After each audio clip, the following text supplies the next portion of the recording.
got it back. You got it back.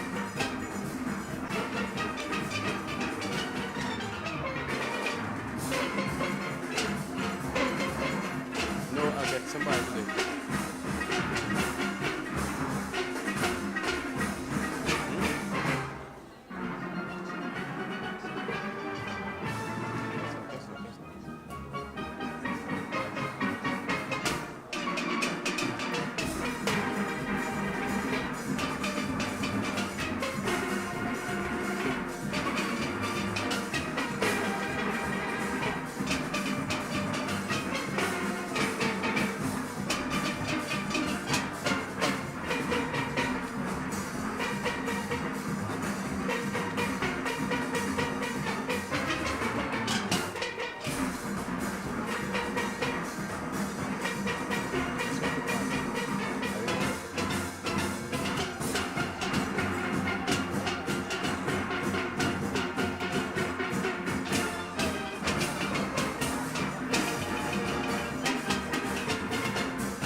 Pleasant good afternoon to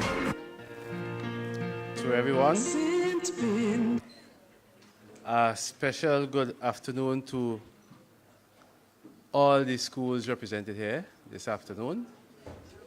And I anticipate that we're going to have a very productive and educational afternoon.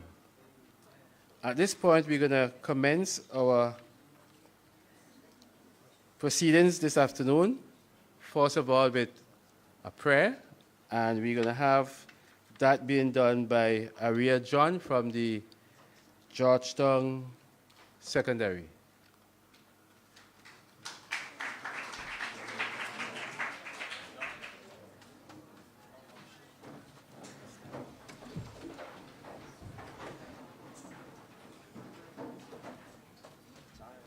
Good afternoon, each and everyone. Let's bow our heads in prayer. Dear kind and Heavenly Father, thank you for bringing us here this afternoon, dear God. Thank you for giving us safe journeys to come here and those who are on their way, dear God. Father God, I pray for each and every candidate up here, oh God, who is going to represent their school. Father God, I pray that you will give them confidence, oh God. Help them to be fearful, dear God, and help them to bring out their speech fluently, dear God. Father God, I pray for the Lions Club Committee, dear God, and the organization, oh God. Father God, thank you for letting them have this program, dear God. And Father God, I pray that everything will run smoothly this afternoon in your grace, oh God. Father God, I pray for a productive evening, dear God. And Father God, carry us home safely this afternoon, oh God. And also, God, I bring the judges before you, God. Help them to be objective, oh God, in what they are doing this afternoon. Thank you for each and everything, dear God. In your name I pray. Amen. Thank you, Ariel. Remain standing as we have our national anthem. Saint Vincent, land so beautiful, with joyful hearts we pledge to thee our loyalty and love, and vow to keep you ever free. What in the future brings, our faith will see us through. May peace reign from shore to shore, and God's blessed keep us through.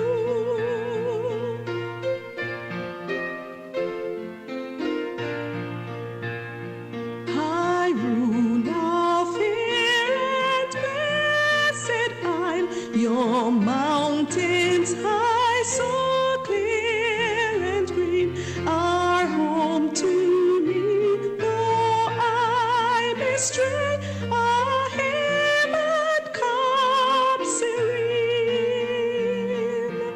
Whate'er the future brings, our faith will see us through. May peace reign from shore to shore, and God bless and keep us true.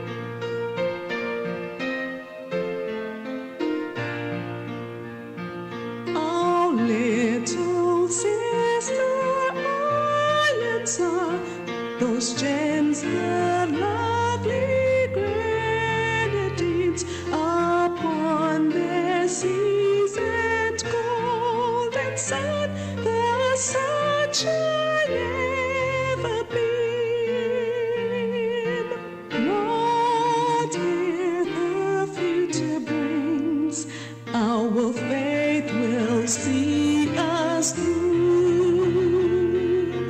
May peace reign from shore to shore,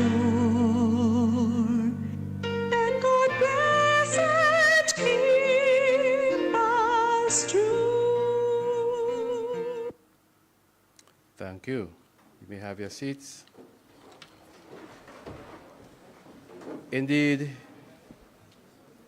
just as the schools look forward to this particular activity each year, so too we in the Lions Club look forward to this day when we can bring the schools together to make their presentations on different topics relating to our country and to the development of our young people.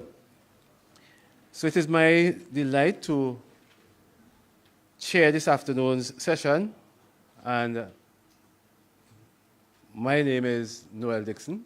I am the first Vice President. I also have with me this afternoon Lion Janil George, and we have our timekeeper, Miss Zonia Williams.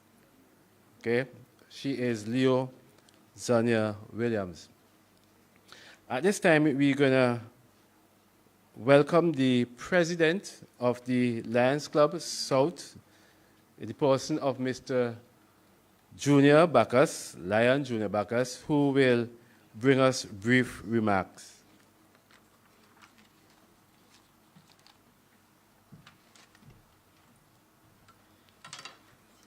Thank you very much, Mr. Chairman, Lion Noel. I would like to recognize our distinguished judges, the principals and teachers of the various participating schools, Leo President, Zonia,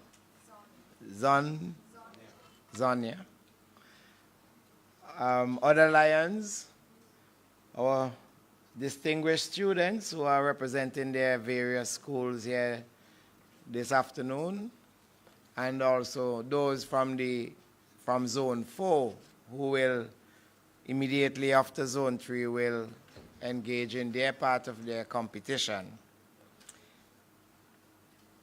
I'd like to first recognize that public speaking got started here in St. Vincent and the Grenadines in 1976, when the St. Vincent JCs saw it necessary to bring young people together from our various secondary schools in a competition of this nature. The competition was at that time sponsored by Cable and Wireless, but some years later, the St. Vincent JCs went into dormancy, and the Lions Club of St. Vincent South decided that this was too important a project for this country for us to allow it to die. Hence, the Lions Club of St. Vincent South decided to undertake the organization of the competition. And Cable and Wireless agreed to continue with their sponsorship.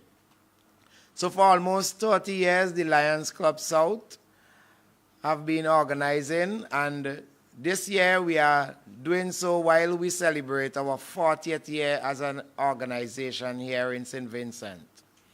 So the Lions Club South is celebrating with you 40 years of service to this nation, and we are very, very pleased that the schools are able in this 40th year to come out and participate. We know last week you had the challenge, you were all prepared and ready last week, Thursday for Zone 3 and Friday for Zone 4. But Cork had another say, had its own say, and decided that we should not have this competition then. So today we are all here, and we have decided to bring the two zones together so that by the end of today, we will have the 6 finalists selected when we will meet tomorrow at Computech Conference Room with those 6 finalists to prepare them for the finals, which will take place at the Methodist Church Hall on the 24th of October, Wednesday night, in Kingstown. So we are all ready. We know that from what we heard in the last 2 zones, the competition is very good. And the judges have this challenge of selecting the top 6. Since our representative of our sponsor isn't here, I will just like to remind you of the prizes that you are competing for. The sponsoring company Flow has agreed to provide the winning school this year with $3,000 for any project of their choice that they will submit at the end of the competition. So you have between the decision and the next year to send to Cable and Wireless for that project once your school won the competition. The 6 finalists will all receive a smartphone as a gift, with the top 1st, 2nd, and 3rd will receive not just the smartphone, but they will also receive some time of free data with that package. So the time frame will vary based on the position you gain. In addition, the winning person or school, the student that wins this year's competition will get a 2-year scholarship of $1,500 each year to go to the community college or wherever you choose when you graduate. The second place will get $1,000 for 2 years, so $1,000 each year to go to a school of their choice after graduation, and the third place, $500 to the winning school. Of course, there will be the challenge trophy, the late Michael de Freitas Challenge Trophy, which will be held by the school for the year, along with other trophies and prizes. So we are very pleased that Flow continue to support us and that this competition has been growing from strength to strength. I wish to conclude by recognizing the support we have this year from the Human Rights Association. I now see Jeannie McDowell joining us, and I know she will bring some brief remarks just before we get into the competition. We also have the support of the Ministry of Education, who have communicated with you and has have these schools well prepared for today's competition. So without further ado, I wish to congratulate all you who are participating today and thank you all in the audience for coming. Your presentation is being brought live on WFM at this time, on Nice Radio, on Success Radio in Canada, as well as live on Facebook through BDS Nice Radio Facebook page.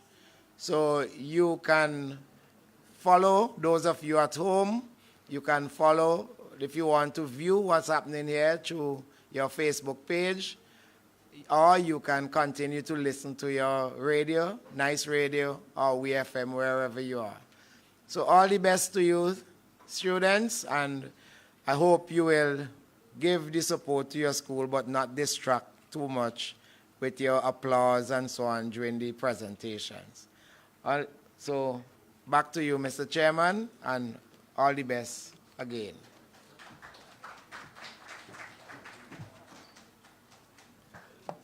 Thank you, Lion President, Mr.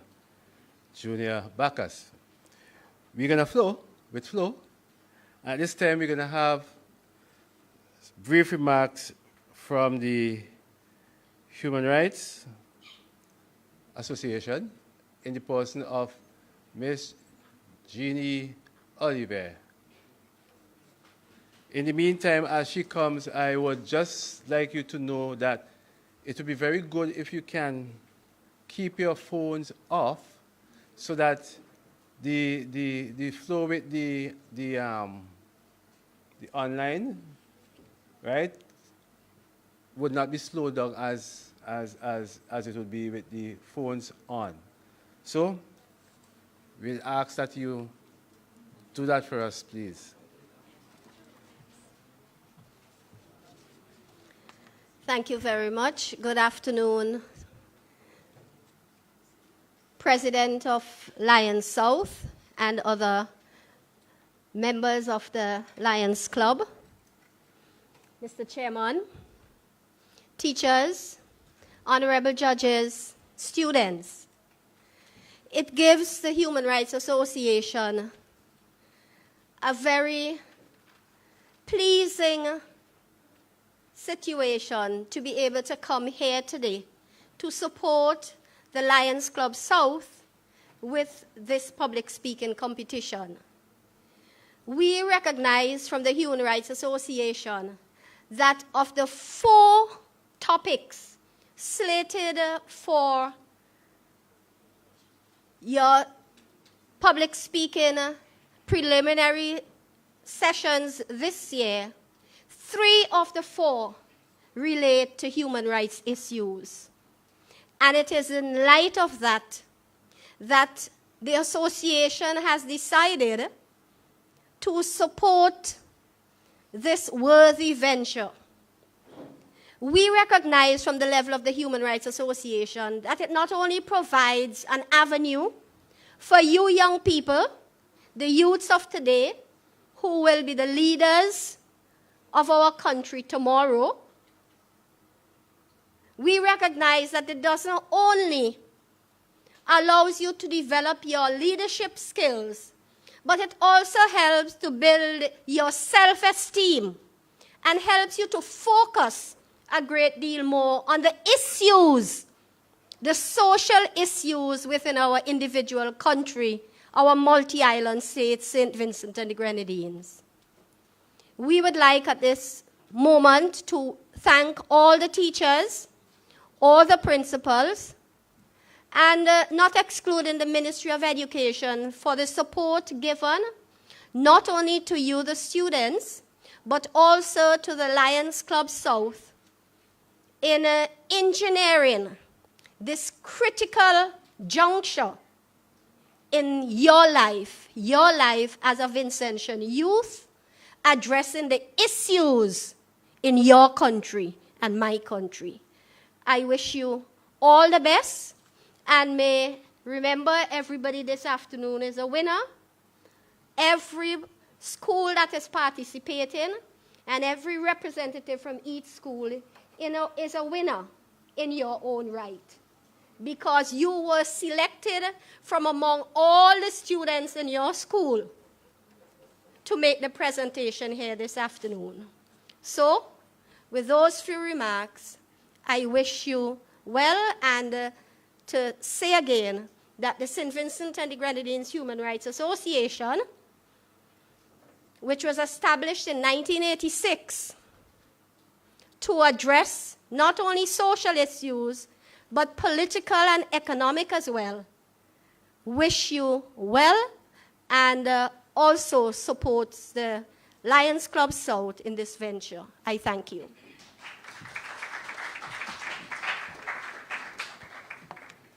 Thank you, Mistress Oliver. Okay, we're going to move on, and at this point, I'm going to go right into the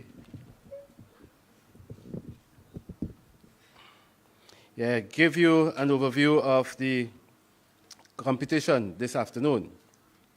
Now, each school will be making 2 presentations this afternoon, like what went before. There will be a prepared speech, and there will be the impromptu.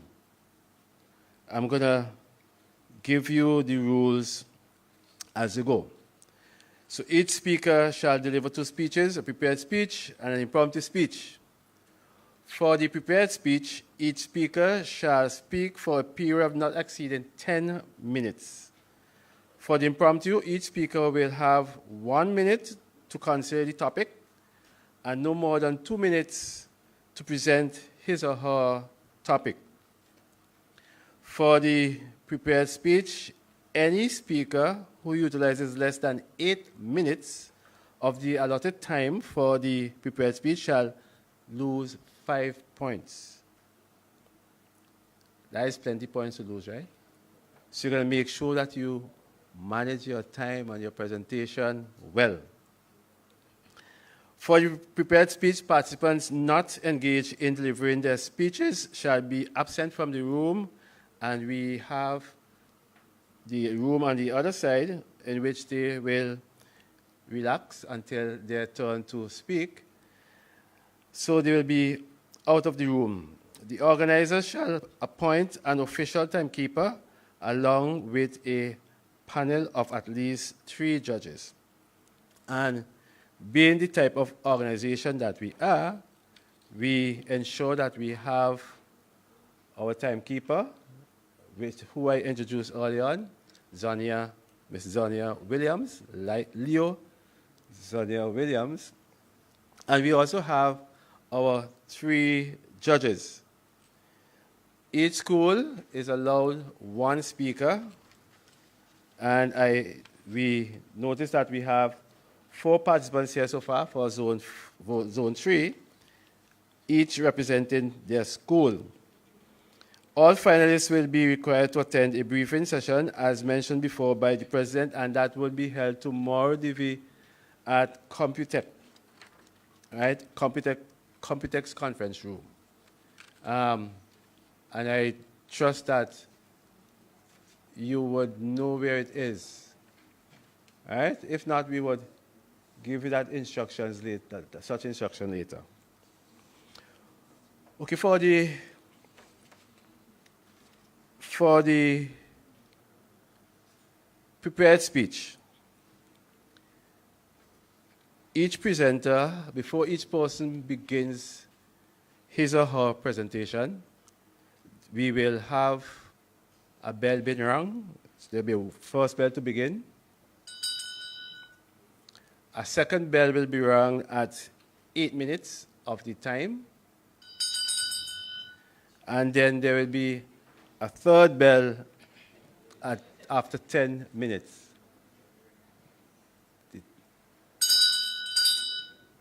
Okay. Now, what we want you to understand that after 10 minutes, the judges would somehow tune off, right? They will tune off. So, but you can complete your presentation. Let me now introduce the judges. We have 3 judges, and I will start with the youngest of them all. So, our first judge is Mr. Rondell Dixon. He is one of our local entrepreneurs, right? So he is one of our local business.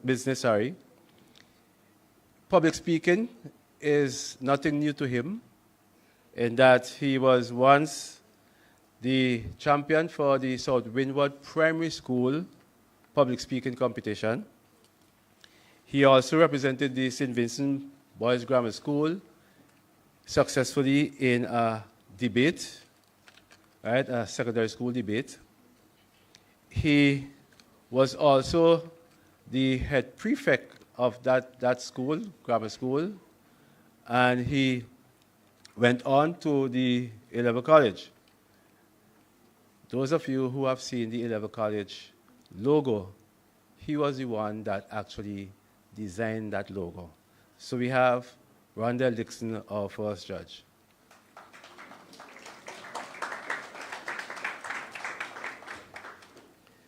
Our second judge is Miss Danine Jones, a former student of the St. Vincent Girls High School and the St. Vincent Grammar School.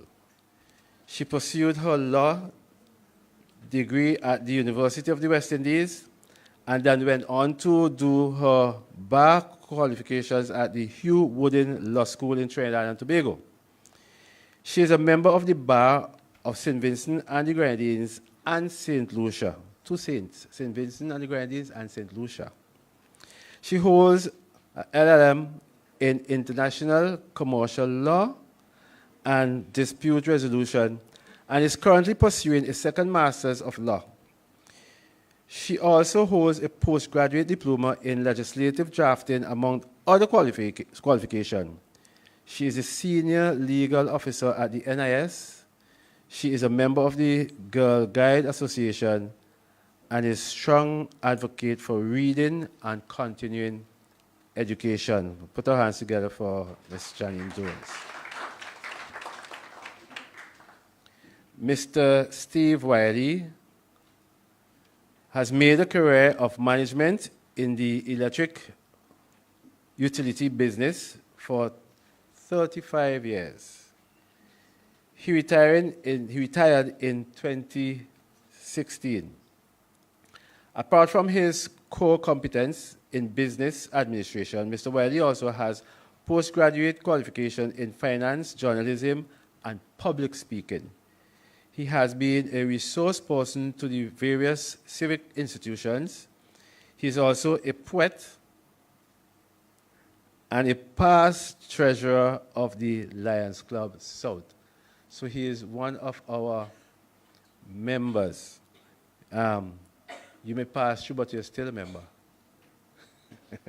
So put our hands together for our third judge, Mr.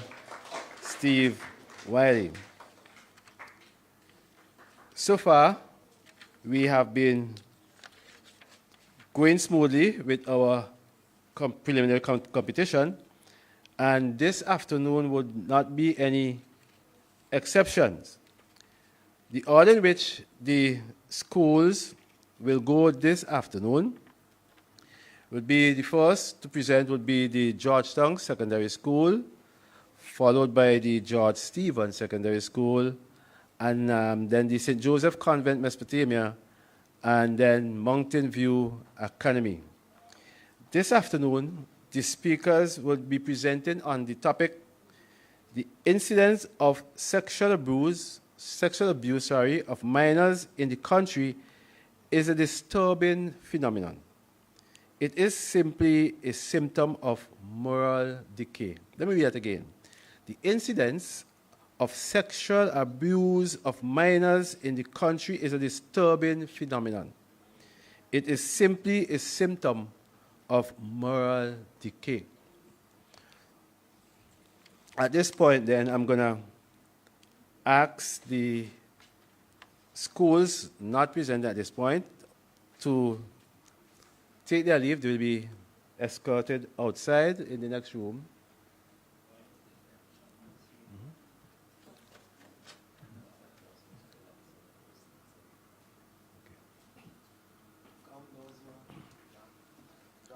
And I'm going to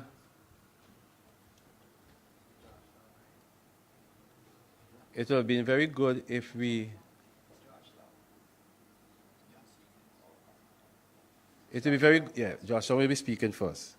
It would be very good if we can have some of these seats to the front fill up so that those who are viewing will have a good view of those inside.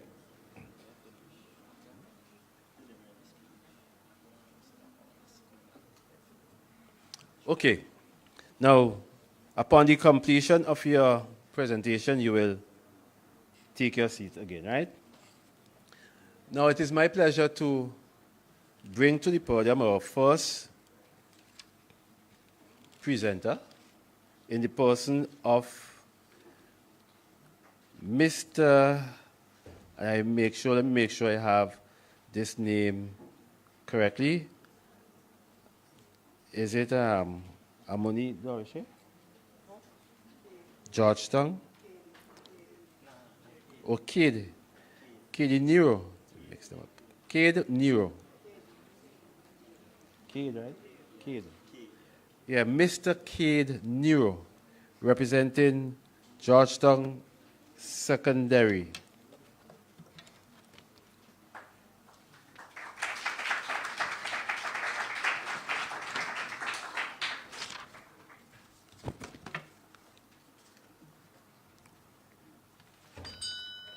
No, stepfather.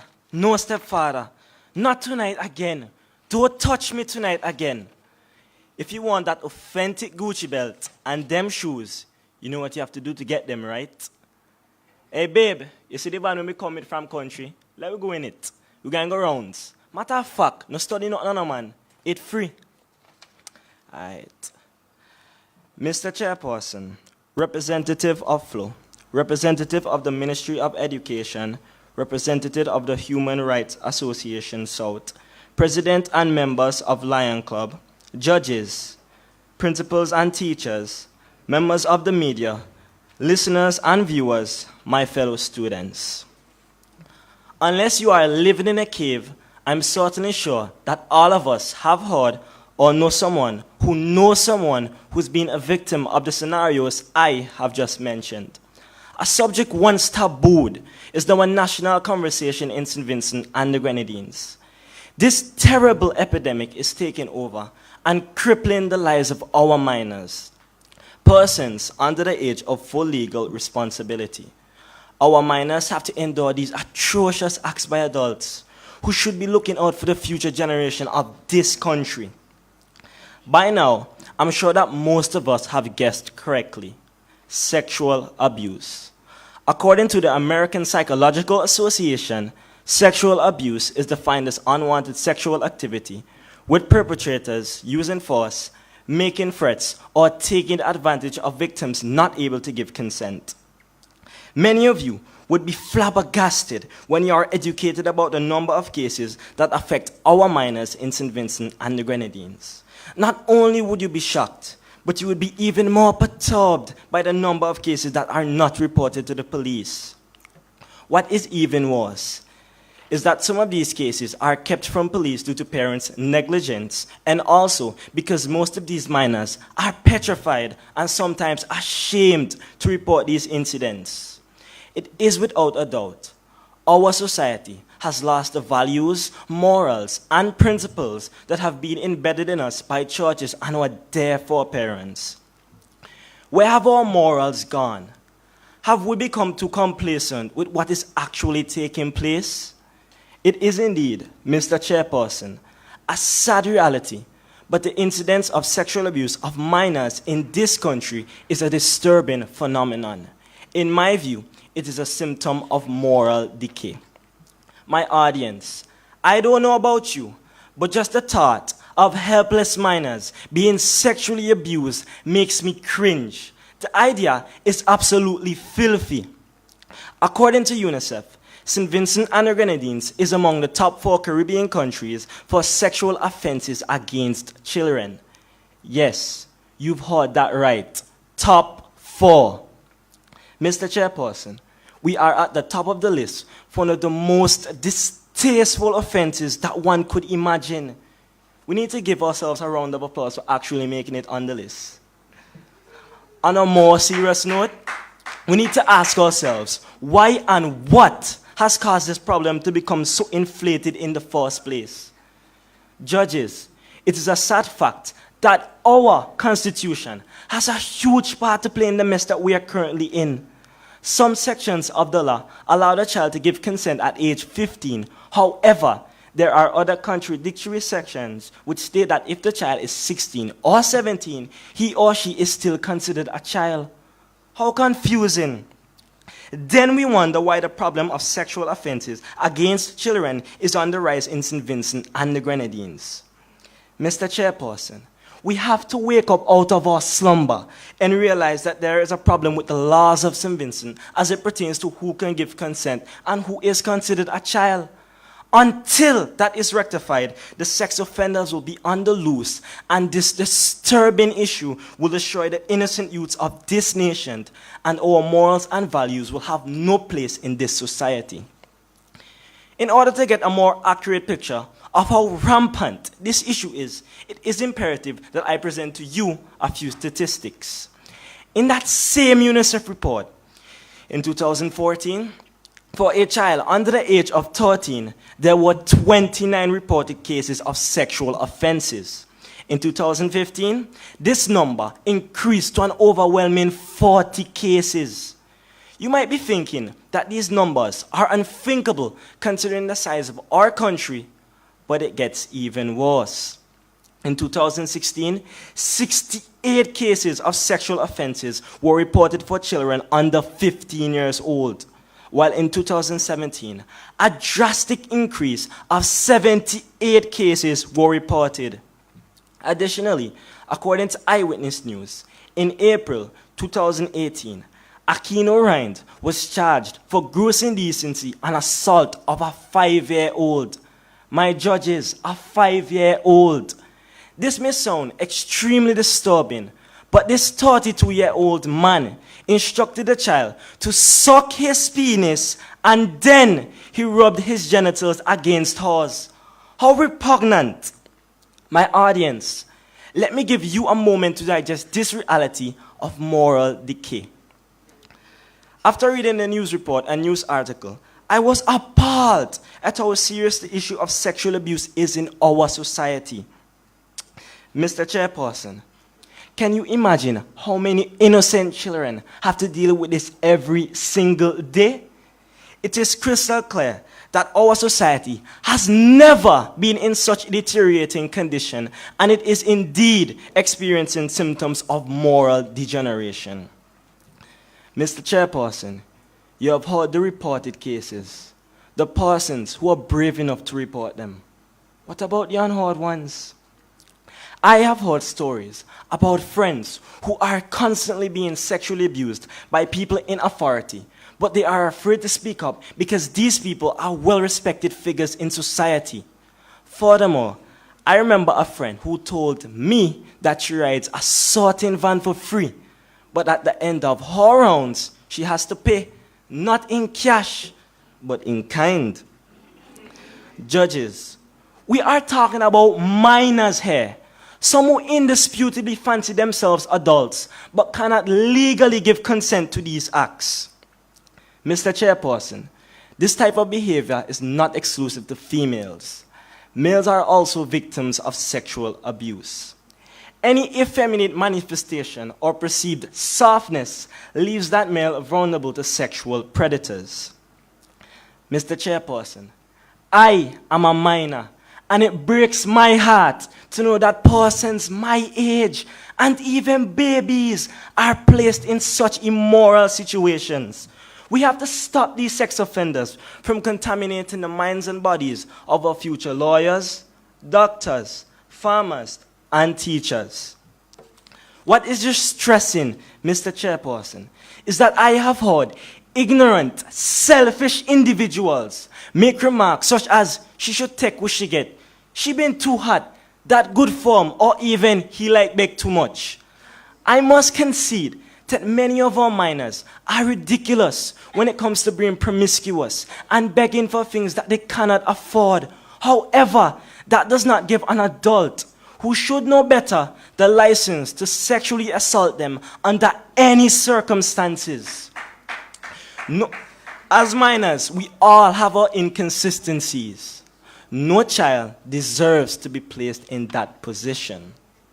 In summary, Mr. Chairperson, I am quite sure that you would agree that the incidents of sexual abuse in St. Vincent and the Grenadines are beyond disturbing, and indeed, it is a symptom of moral decay. You have heard the horrendous reports of cases reported in St. Vincent as far back as 2014. You have also heard the upsetting stories of children being abused by men and women who they should be looking up to. Even a blind man could see that this is undoubtedly a symptom of moral decay in St. Vincent and the Grenadines. Our morals and values have taken a backseat, and these offenders are getting out of control. Furthermore, it is crucial that our Constitution be unambiguous so that these offenders cannot get off under any circumstances. Judges, it could be your child tomorrow. My attentive audience, it could be your relative next week. Or it could be my brother or sister as I speak. Let us treat this issue seriously and save the children of tomorrow. I thank you.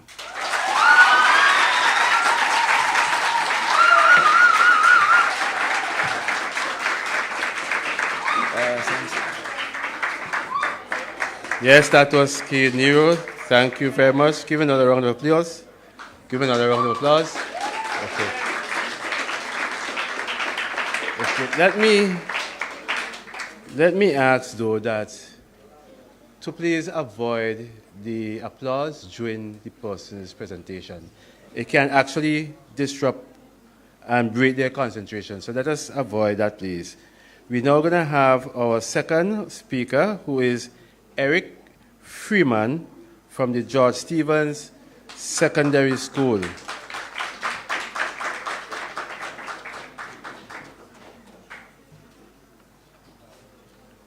I could have the protocol, yes, please.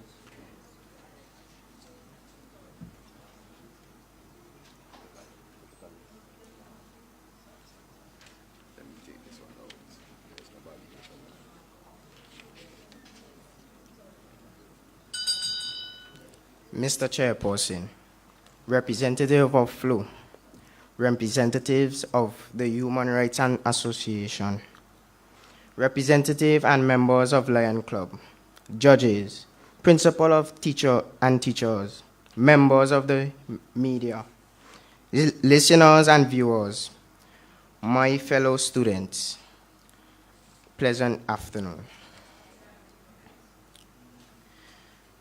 St. Vincent and the Grenadines is experiencing a spike in criminal activity, and sexual abuse of minors is no exception.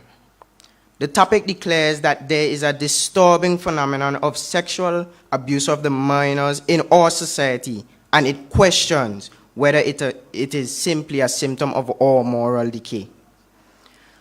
I agree with the topic, but only in part.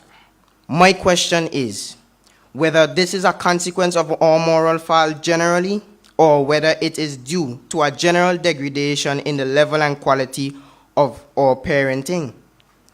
Article 34 of the United Nations Human Rights Conventions on the Rights of a Child declares that a child should be protected, and I quote, from all forms of sexual exploitation and sexual abuse, end of quote. Who then is responsible for such protection? Is this not the primary responsibility of parents? No doubt there are indicators that sexual indiscretion against minors have become a worrying trend, and our morals are not what they ought to be. Chairperson, kindly allow me to explain concepts that appear in the topic. According to the Collins Dictionary online, and I quote, a minor is a person who is still legally a child, and people are minors until they reach the age of 18, end of quote. Further, the website ethicsunwrap.utexas defines morals as follows, and I quote, morals are standards of behavior that allow people to live cooperatively in groups, end of quote. Simply put, morals are standards of right and wrong. Finally, decay has to do with being or becoming rotten. On the weekend of Friday, September 7th, a news article appeared on Asboth News Network. It was about a young teen who was sexually molested by a much older man. According to the information given, the person who reported the matter was not a parent, disturbing as the information may seem. A comment by one of the site subscribers points me to a different dimension of the incident. The commentator noted, and I quote, "But somebody not gone to jail for she already?" End of quote. Perhaps, Chairperson, you are already wondering whether the young girl is a jailbait, but I see a different perspective here. Where did this child get the time and opportunity to participate in these activities? Did any parent take any time to keep an eye out for her since the first incident? Was any interventions done on her behalf? I am confident that the child would not have had the first unfortunate experience, not to mention the second, if at least one parent was sufficiently concerned about her whereabouts. Did morals or lack thereof cause any of the molesters to take advantage of her? Most likely, the answer will be yes. The bigger question, though, is what did the parent or guardian do to prevent any of these attacks? Incidents like these demonstrate a woeful unawareness on the part of the parents. Incidentally, mothers have much more than a simple responsibility in these matters, but they often fall short in discharging these obligations. Take, for example, a true story occurring in a nearby rural community. A mother with her 14-year-old teenager had found a new lover living nearby and decided to assign the task of taking breakfast to the new stepfather and her daughter's unwilling. Months after, her relatives realized that the new daddy was making tracks on forbidden territory. The police were informed, but the prize was already stolen, damage complete. Research shows that minors is often molested by a close relative. Often it is a stepfather who is the culprit, simply by virtue of the fact that there is no biological connection between him and the child. Also, many counselors argue that many cases of sexual abuse of minors child go unchecked because the parents often do not believe the truth. The website 1in6.org puts it this way, and I quote, "Many children have unwanted or abusive sexual experiences. Some tell adults what's going on, seeking protection and help, only to be met with disbelief, denial, blame, or even punishment." End of quote. In the incident cited, did mommy not have the sense to recognize that the child's protests were genuine? As for the man in question, I can almost hear you countering that if it were not for his rotten moral standards, this would never happen, and I agree. But had the mother been more vigilant, couldn't the child been saved? The question of the parents knowing the child's whereabouts was mentioned earlier. Chairperson, I am of the firm opinion that there are far too many parents who simply have no idea where their children are. Schools provide a safe haven for many children during school hours. However, long after the streetlights have come on, many parents cannot account for their children. Furthermore, on the weekends, in the summer, Christmas and Easter, many parents moan about their responsibilities of supervising their own children. Consequently, parents are clueless regarding their children's whereabouts most times.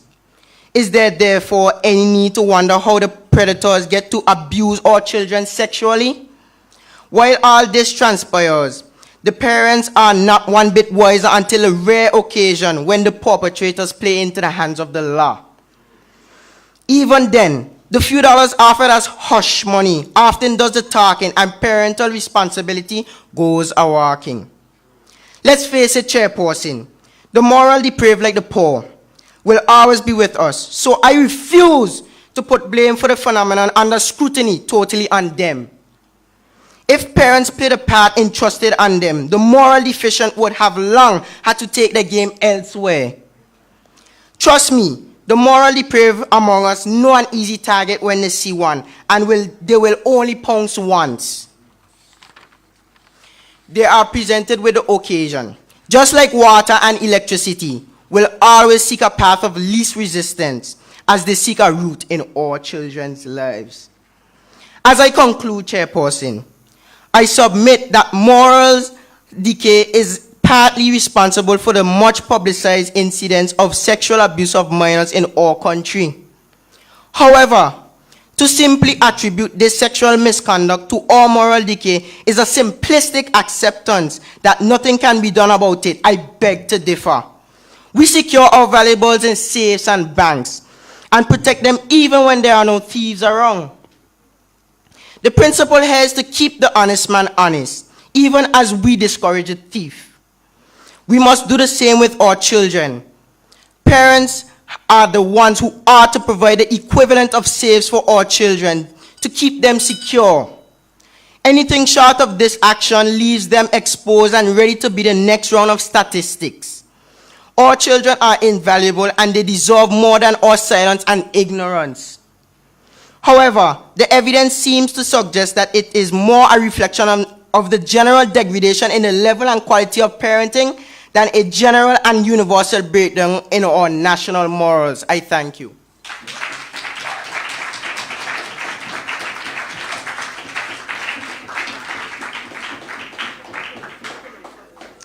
Okay, so Mr. Freeman spoke for...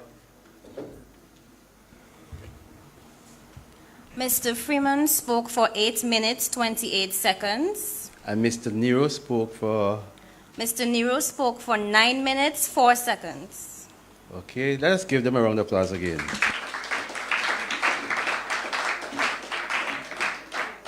I'm going to ask again to avoid the applause during their presentation. And I expect us to lead by example. So if we have that as one of what our expectation, I expect a senior person to lead by example by not doing it. Okay, so we have a...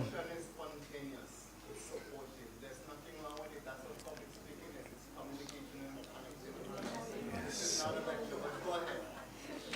Okay, we now have the St. Joseph Convent in the person of Kenesha Castillo. Give her a round of applause, please.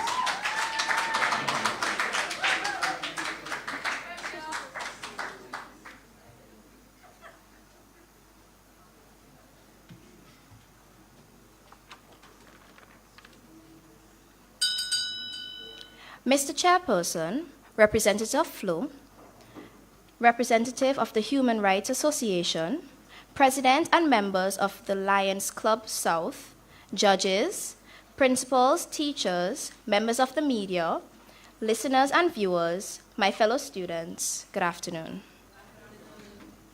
The sexual abuse of the most vulnerable of our society, our children, is indisputably a heinous and reprehensible act. For the abuse manipulates and twists a child's natural sense of trust and love. Betrayal is too kind a word to describe the effects that victims of child sexual abuse suffer. Sexual abuse of minors, or child sexual abuse, which I shall hereafter abbreviate as CSA, is sometimes referred to as child molestation. According to the World Health Organization, quote, child sexual abuse is the involvement of a child in sexual activity that he or she does not fully comprehend, is unable to give informed consent to, or for which the child is not developmentally prepared and cannot give consent, or that violates the laws or social taboos of society, end quote. CSA is a prevalent scourge in St. Vincent and the Grenadines. According to a UNICEF report, sexual abuse of children in SVG is vastly underreported but believed to be a significant problem. Statistical data by UNICEF claims that SVG ranks among the top 4 Caribbean countries for sex offenses against children. In a World Bank survey, it was revealed that 48% of girls' sexual initiation was forced or somewhat forced in 9 Caribbean countries. Although most reported cases of CSA in SVG are girls, it is important to note that boys are also at risk. Statistics indicate that 1 out of 3 females and 1 out of 5 males have been victims of CSA before age 18. This according to an article, Child Sexual Abuse and Its Effects by Garvey Thomas. This data is a serious indictment against our nation and the Caribbean region as a whole. It is also indicative of our decline in moral values. The concept of morality has been contemplated for ancient times. Connors and McCormick define morality as, quote, our attempt to make free and intelligent choices that will build up our humanity as more fully human persons and communities, end quote. In my own words, I would describe morality as the glue which binds us together as a society. It is what separates we humans from all living things. It is the ability to act with virtue and self-restraint. Morality is the bedrock of all civil society. I shake my head when I take stock of our nation's state of moral decay. I see things from the point of view of our great nation builders who have paved the way, and I am saddened for our beloved country. SVG has lost its moral compass, as our current state of morality bears little resemblance to that of our forebearers. No longer do we embrace the virtues of honesty, courage, compassion, prudence, or self-control. We hear the lamentations coming from all corners of our land that crime and violence have taken over. This escalation in crime is a result of our growing disregard for traditional values. We have become a worthless society. Breaking news. Just last week, we heard of a uniformed police officer being robbed at gunpoint. Or we may have read the headline, man threatens to chop up his mother and sell her as old meat. Or the young man who was deported to St. Vincent and arrested for having unlawful sexual intercourse with a girl under the age of 13. I have established that CSA in SVG is indeed a disturbing phenomenon. It is also undeniable that SVG is experiencing moral decay, where depravity has become the norm. However, the question remains, is CSA simply a symptom of moral decay? The causes are complex, and there are many theories to explain the phenomenon. There is no simple reason. However, after careful consideration, I strongly believe that there is a direct correlation between moral decay and CSA in St. Vincent and the Grenadines. Our most important building block of our society is the family. The family is essential in instilling morals and values in children. Social psychologist William Damon states that, quote, the child's respect for authority is the important moral legacy that comes out of a child's relationship with a parent, end quote. Kathleen Colburn Fowler claims that, quote, the probability of sexual abuse is increased by cultural, environmental, individual, and family factors, end quote. Sadly, in our Caribbean context, the family is under attack. Caribbean families are becoming increasingly matrifocal. That is a family structure where mothers head families and fathers play less of an important role in the home and bringing up of children. In the Caribbean, there has been a decline in marriages and divorce is commonplace, and up to 85% of children are born out of wedlock. In a report submitted to the UN Human Rights Council, St. Vincent and the Grenadines authorities maintain that the breakdown in family structure is a cause of child abuse in SVG. The vicious cycle of abuse of children manifests itself in poverty, as many women raise their children without father present in the home. These mothers are particularly vulnerable to economic hardship and may choose to leave their children behind as they seek employment in other countries. These barrel babies are left vulnerable and at risk for child sexual abuse. Single mothers bear the brunt of keeping the family together as fathers, that is, in the true sense of the word, seem to have become an endangered species. In our culture, men believe that their masculinity will be heightened by sowing their wild oats. In the end, it is the children of these broken or dysfunctional families that will ultimately pay the price. Girls who grow up without a father figure may suffer from low self-esteem, innocently looking for love in all the wrong places. These girls may fall prey to sweet-talking men who express love for them, but in reality, they will use, abuse, and discard them.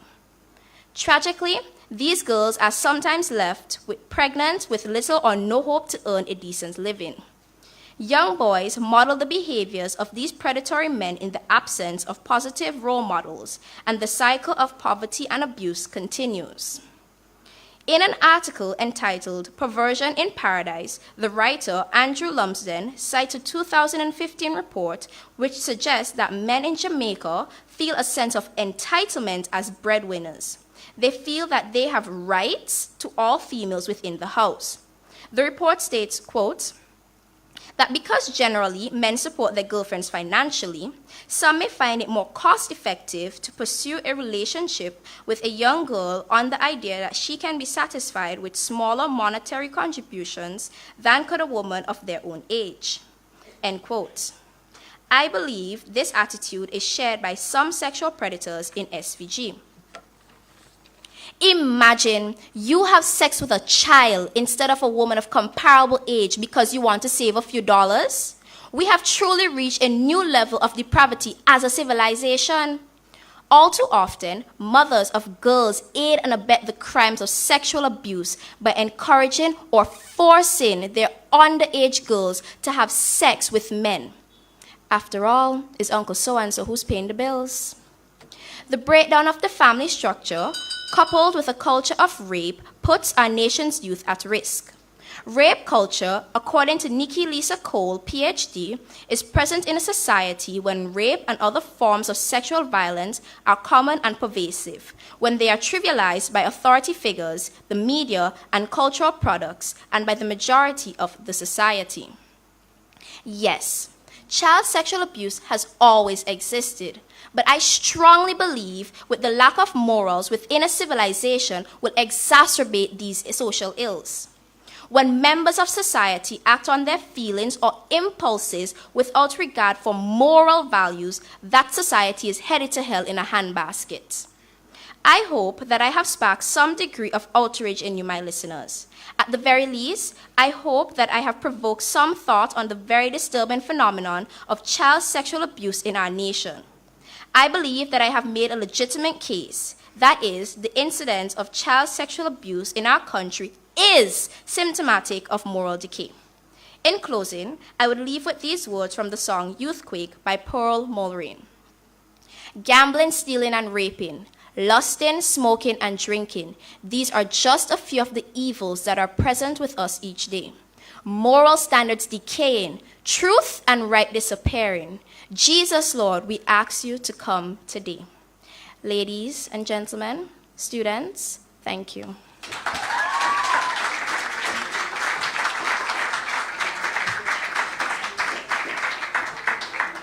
Thank you, Kenisha. Put your hands again together for Kenisha. And she spoke for?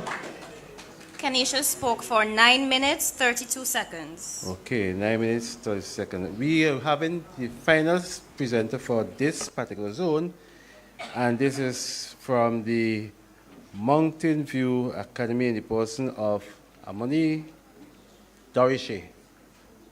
Amonai Dorishe. Put your hands together for Amonai.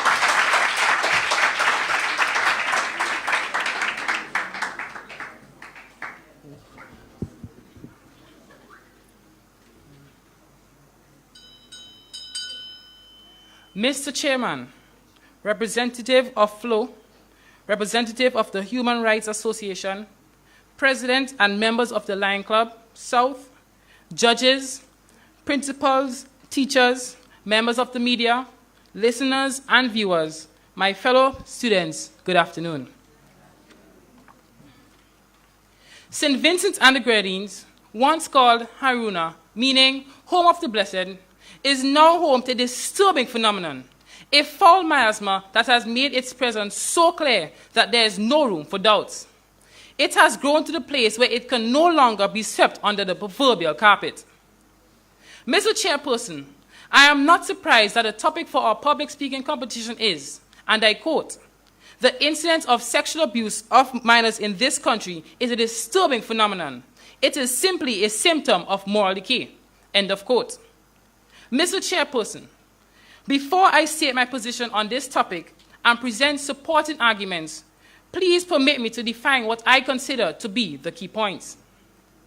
According to an online dictionary, the term sexual abuse, and I quote, is any sort of non-consensual sexual contact, end of quote. A minor, and I quote, is a person under the age of legal responsibility, end of quote. In St. Vincent and the Grenadines, the law states that someone 15 years or younger cannot give another person permission to have sexual intercourse or any other form of sexual contact. For a phenomenon, and I quote, a fact or situation that is observed to exist or happen, especially one whose cause or explanation is questioned, end of quote.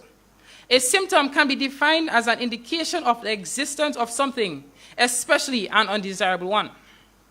Moral decay is the decline or fall of the moral values of a civilization.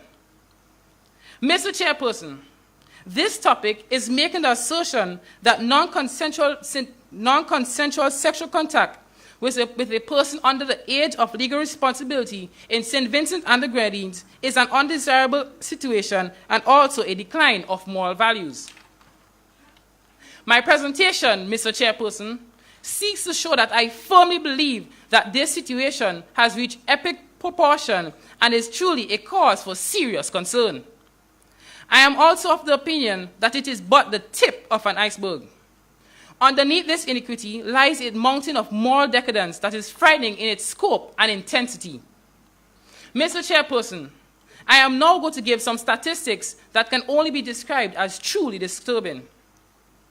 In 2015, the Statistical Office of St. Vincent and the Grenadines documented 88 cases of reported sexual abuse or assaults on minors. How many were not reported or covered up? We will never know. In 2017, the Child Development Division documented 300 reported cases of child abuse. From this report, the data collected showed that girls were more often abused than boys. It also indicated that there is a significant increase in reported cases of sexual abuse. Mr. Chairperson, what is disturbing is the fact that this is found in every strata of society. It is present among the rich and the poor. It is reported among church organizations, schools, and other institutions. It is not unusual to hear of parents accepting financial payoffs from rich noblemen in society to save the name and face of Mr. Big Shot. In bigger countries, we hear of pedophile rings where children are bought and sold as sex slaves. We are left to wonder if it has reached our shores as yet. Mr. Chairperson, there's this nagging, unpleasant feeling that if it has not, very soon it will. Today, sexual abuse does not have to begin and end with physical contact. The world of virtual reality is a present tool for rapists, pedophiles, and stalkers who wait for the right moment to pounce on their prey. Minors are often drawn into the dark world of cyber sex unwillingly and unwittingly. It happens online. Yes, Mr. Chairperson, there is something called sexting. There are messages of base sexual content which are sent to the young. Mr. Chairperson, children are encouraged to send not only pornographic pictures of themselves, but are also given pornographic movies and clips of other children to get them to believe that it is okay. Mr. Chairperson, it can be easily seen from the data available that the abuse of minors in our country seems to have escalated with the advent of television, social media, and the increase of persons with HIV and AIDS. There are adults who are afraid of becoming infected if they have sex with other adults. Their solution is to have sex with children. So they prey upon unsuspecting minors who are unprotected or who have become wayward in their communities. Mr. Chairperson, there are some adults and teenagers too who do not know that certain activities can be correctly classified as sexual abuse of minors. Although it is embarrassing to even speak of these things, I will try to give a sanitized version so no one listening can claim ignorance. Exposing oneself to a minor, fondling, masturbating in the presence of a minor, or encouraging them to masturbate, obscene phone calls or text messages, pornographic images or clips sent to a minor, sex of any kind, be it vaginal, anal, or oral, are all included in the term sexual abuse. Mr. Chairperson, What I have mentioned so far is simply a symptom of moral decay that has been destroying the very fabric of our society. It is deep and dark. It is much more extensive than the data available.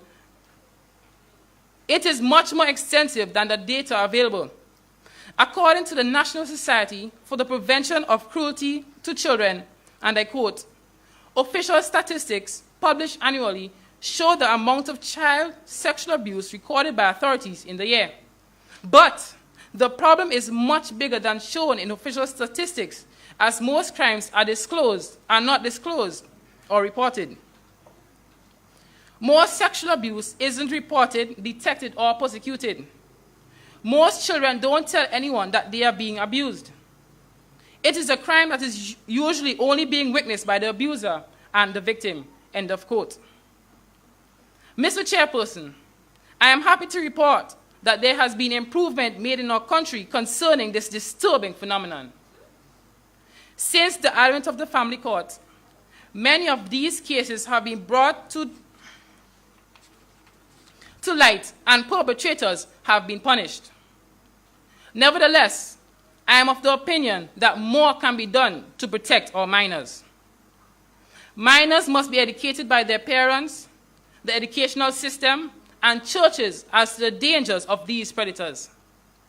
They must be concerned that any such incidents must be reported.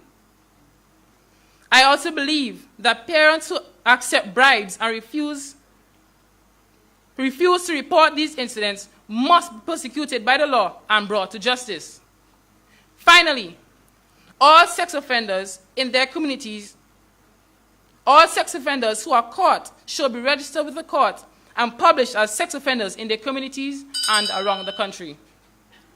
I appeal to all grown-ups in my beautiful island home. Do not destroy our youths. Let them, like Jesus, increase in wisdom and in stature and in favor with God and with man. Let the little ones grow up to serve society well. Do not destroy our children, for the children are the future of this generation. Mr. Chairperson, I thank you.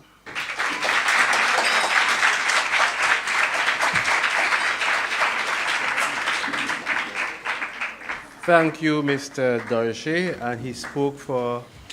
He spoke for 8 minutes, 27 seconds. Okay.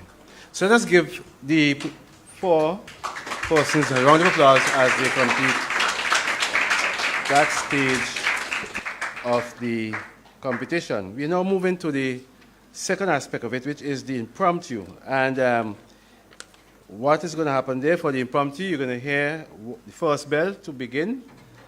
That is after you choose your topic. There will be the first bell. You have 1 minute to prepare.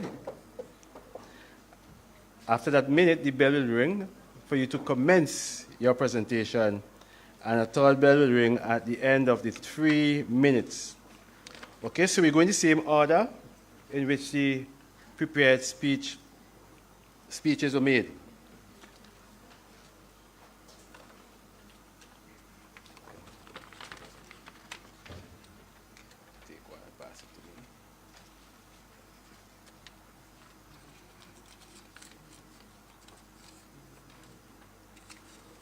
Okay, so Georgetown will speak on smartphones.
With the protocol already have been established, my topic is smartphone. Smartphone, our best friends.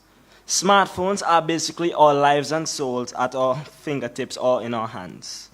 We all have a smartphone to text our friends, girlfriends, or even our annoying parents. The most frequent activity that we all partake in on our smartphones is on social media. We all are on social media for enjoyment, entertainment, or just basically just to relieve stress or take part in our free time. We're either on Instagram, Facebook, Twitter, YouTube, or even porn sites. But we all have a smartphone for each reason. Either it's to call our loved ones from overseas, take notes on important aspects of our lives, or even take pictures of moments that cannot be saved in memory. Truth is, smartphones are more than what we think of them. Smartphones are important and they are needed in your life. I thank you.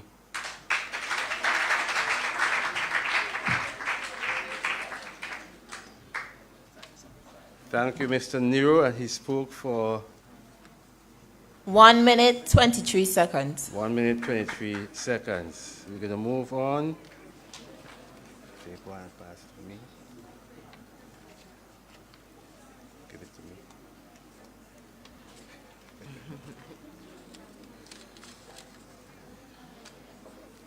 Okay, so Mr.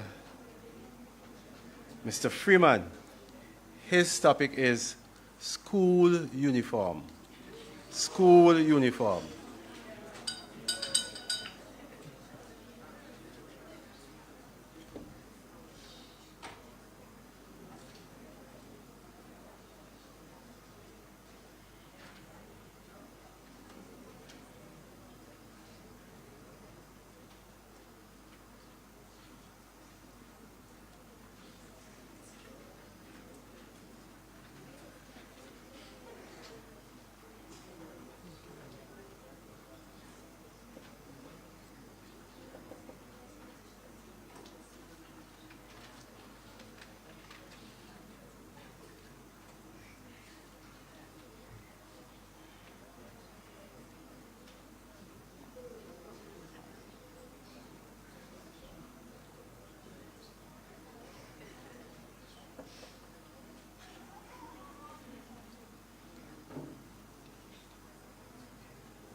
The protocol has already been established. School uniforms. Many people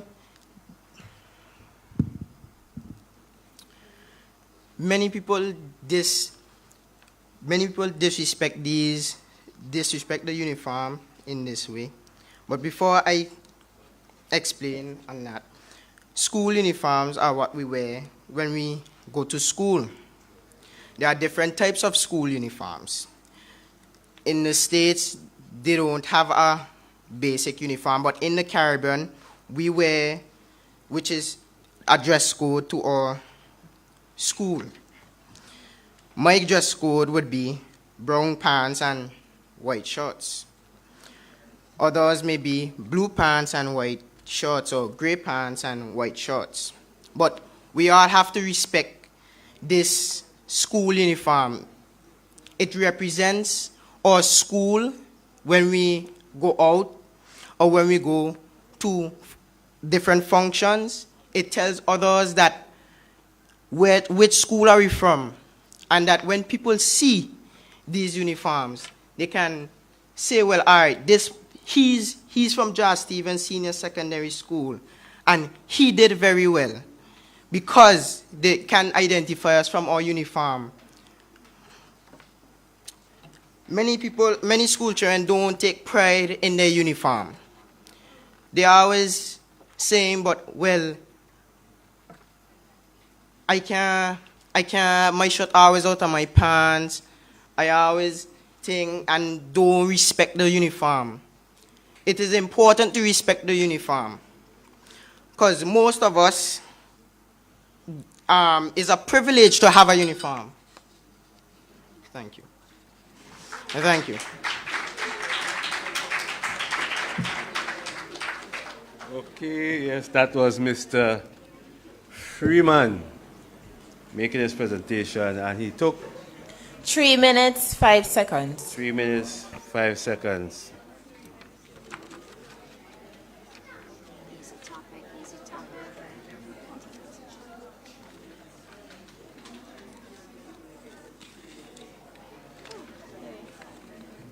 Okay, Kenesha's topic is the weekend. The weekend.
Protocol already being established. The weekend. Everyone knows what the weekend is. It's the days that come after Friday leading up to Monday. But the question is, what do we do during the weekend? Some persons do homework so that they are advanced. Some persons study to be advanced in class. Some of us, we hang out with friends on Saturdays or Sundays. Some of us, we prepare for the upcoming week. We clean our shoes, we wash our bags, we get our hairs done. For some persons, we go to church, whether on Saturday or on Sunday. But all in all, the weekend is celebrated or used by all. Thank you.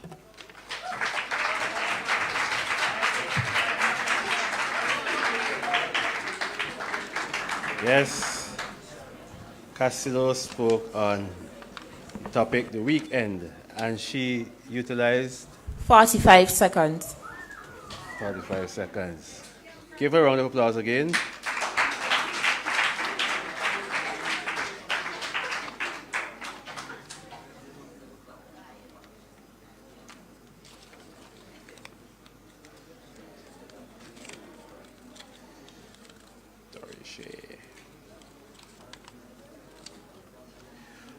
The topic on which Mr.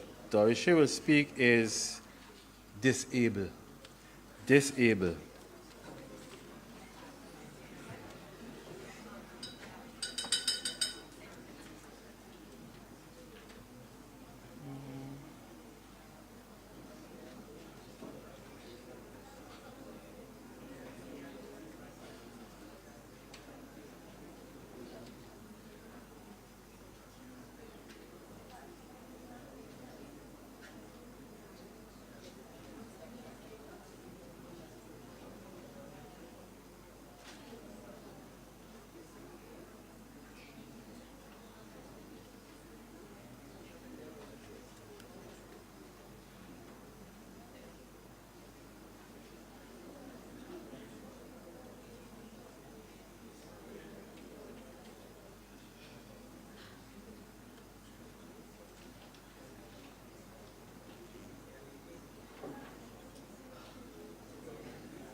With protocol already being established, I'm going to speak on the topic disabled.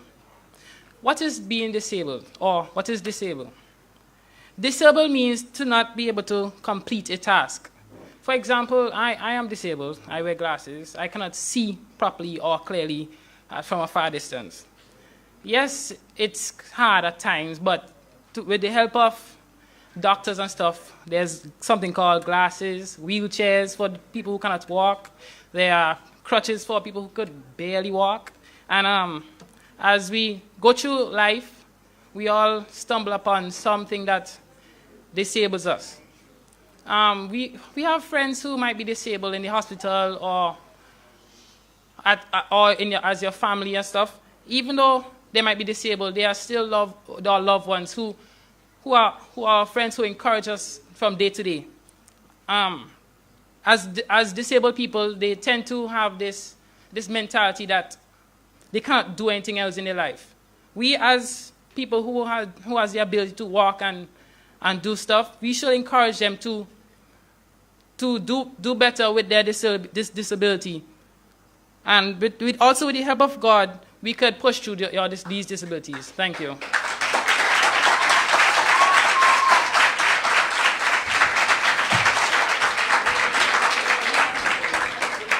So we have come to the full computation of Zone 3, and we're going to move smoothly into Zone 4. So let us give the participants another round of applause.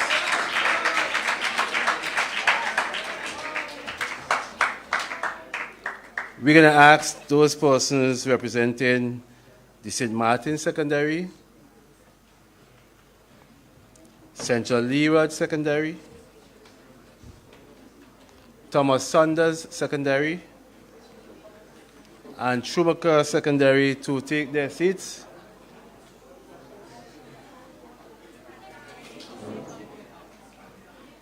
Well, I don't announce.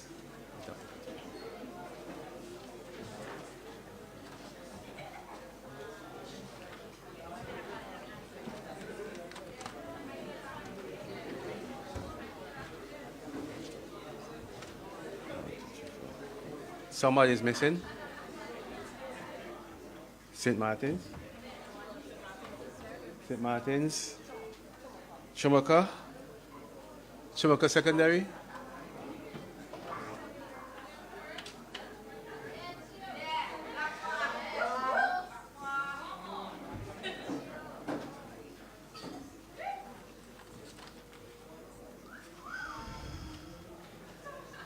Okay, the topic on which these schools will present is the reduction in backyard farming has exposed a sizable part of our population to genetically engineered foods and pesticides. A buy local campaign is one sure way to ensure that our nation consumes more organic and natural food. Let me read that again. The reduction in backyard farming has exposed a sizable part of our population to genetically engineered foods and pesticides. A buy local campaign is one sure way to ensure that our nation consumes more organic and natural food. The persons who will be presented for the St. Martin Secondary School, we have Tariq James. For the Central Leeward Secondary School, we have Chanel Henry. For Thomas Saunders Secondary, we have Renique Harry. And for Schumacher Secondary, and I hope I have this right, is Tijada Delflesh. Right? And this is the order in which they will be speaking. The first will be Chanel, will be the first person to make her presentation, followed by Schumacher, Tijada Delflesh, followed by Thomas Saunders Secondary School, and then the final presenter would be St. Martin's, represented by Tariq James.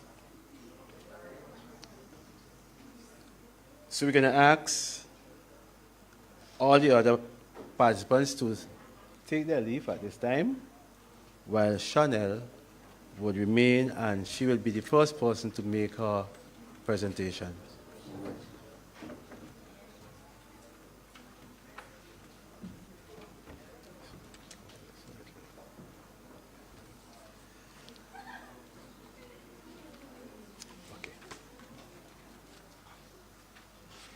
Let's give her a round of applause as she takes the podium.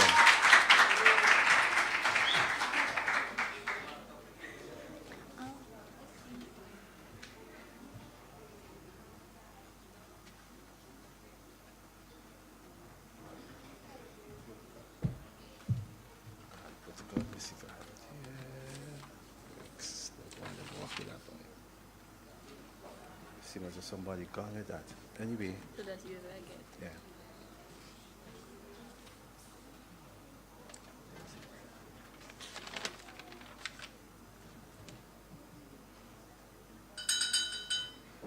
Mr. Chairperson, representative of Blue, representative of the Human Rights Association, presidents and members of Lion South Club, judges, principals or teachers, members of the media, listeners and viewers, my fellow students, a pleasant afternoon. I stand before you today to present to you on this topic of the speech. The reduction in backyard farming has exposed a sizable proportion of our population to genetically engineered foods and pesticides.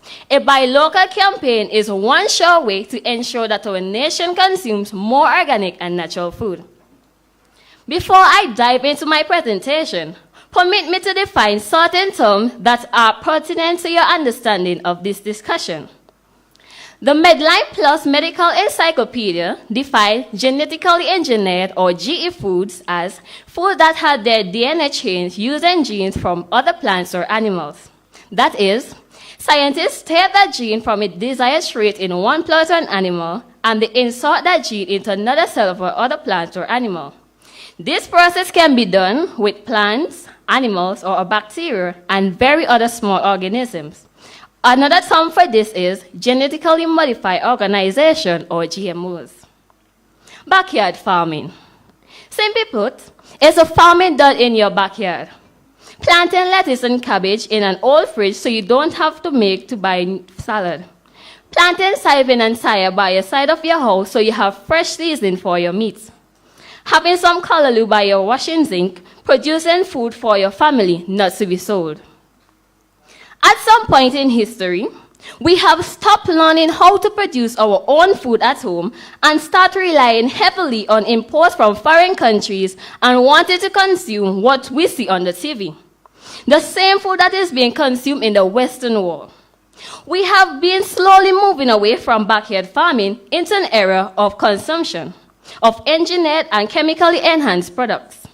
Products produced by establishments geared solely from financial gains for commercial purposes. It must be noted that commercial farming is famous for executing practices that can adversely affect human health and the environment. These producers are mainly business establishments with large financial goals. Their objective is to cut production costs, increase output, and thus make a profit. And so in doing, they are genetically enhanced their raw materials and products. Hormones are directly injected into animals or added to their feeds to increase the amount of eggs, dairy, or meat produces. Antibiotics and growth hormones, such as BST, used to promote milk production in cows, have found to be adverse effects on human health. A study established in the journal Clinically Oncology in 1999 found that eating foods with BST may link to certain cancers include prostate, colon, and breast cancer. Foods containing these hormones, such as processed meat, processed fats and oils, are raised to the level of IGF in the blood and may increase the risk of diabetes. Mr. Chairperson, Imported food have to travel long distances and are so usually pumped with preservatives to keep them looking fresh until they reach our supermarket shelf. And it is likely that we are consuming these chemicals when we partake in these food. Audience, do we really know what we are consuming? Plastic rice, ketchup made from animal blood, fake steaks, plastic fish, dog meat, cheese that can't even melt, butter that hardens when heated, cabbage made from wax, and we can go on and on. Chemicals which cannot be digested by the human body. It must be noted, in an average grocery store, roughly 75% of processed foods contain genetically modified organisms. Let me repeat, 75% of that food in an average grocery store contains some form of GMO, 25 out of every 100 items. Mr. Chairperson, in a recent sitting of the House of Parliament, Minister of Agriculture, the Honorable Sabote Caesar, stated his ministry is working towards the establishment of a production platform in an attempt to reduce the importation of several commodities and expressly made at the vast qualities of local produce not being harvested and consumed by citizens. Public awareness and public education are important components to any consideration for change. Change can only come when persons are provided with the knowledge to change their attitude, and therefore they will be more willing and equipped to put this knowledge into practice. We need to develop in our people a participating process which must definitely be supported by government. I must therefore state my sense here that a buy local campaign is a surely way to ensure that our nation consumes more organic and natural food and reduce our food importation bill. A buy local campaign will provide opportunities for persons to be educated about proper food production. Persons will understand issues associated with imported food, and this will clearly drive a change. A campaign of such nature will help our people to understand the importance of consuming natural products and could start a generation of organic farmers and healthy eating habits. In an article posted on the internet on August 1st, 2012, under the caption, Beckwith Barley might have recipe to long life in SVG. The author, Dr. Jennifer George, stated, and I quote, Vincentians hoping to live well beyond the local life expectancy may wish to pay close attention to the lives of the residents in these countries' two whaling communities, Beckwith and Barley. End of quote. It must be noted that figures obtained from the Registry Department shows that between January 2001 and December 2011, Barley and Beckwith had the highest indices of persons who died at age 90 and over. Of the 731 recorded deaths of persons 90 years and over for that period, 25 lived in Barley. Well, I can tell you, it is more than the whale oil. Barley is a farming community. We buy local. We grow what we eat, and we eat what we grow. What we pull up from your garden is very much different from what you pour out of a box. We know what we are eating. A buy local campaign will also allow development of healthy communities.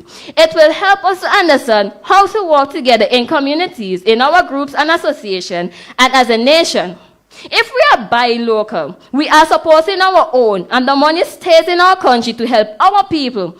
It does not go to nameless, fameless business elsewhere. It stays here and strengthens our economy and provides stability for our households. This initiative could provide a quality of life for the person towards St. Vincent and the Grenadines. In Chateaubriand, a group has already been formed called Family Producers of Organic Food. They have set up a farmers market in the heart of the village. They understand the importance of growing food without chemicals, and they are sharing their ideas and produce as well as using what they grow. With a buy local campaign, they will be able to have their market more consistently and spread the message. This will allow for other persons to get involved in growing organic foods and thus increasing the ingestion of more natural food.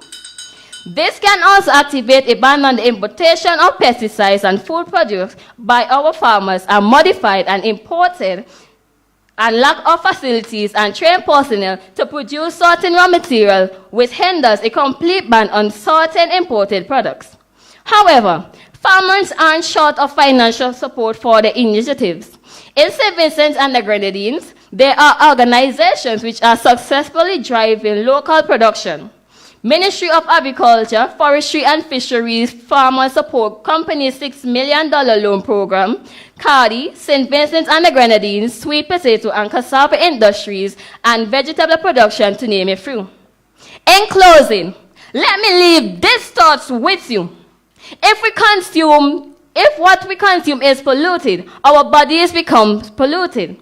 By growing what we eat, we're not only feeding each other, but we are also creating economic prosperity to build a healthy, diverse, and a welcoming SVG for all.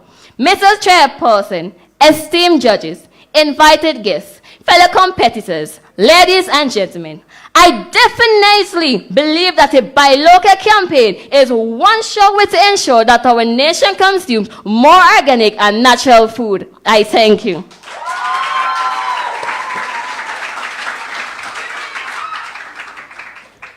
Thank you, Chanel. That was our first presentation on that topic. We're gonna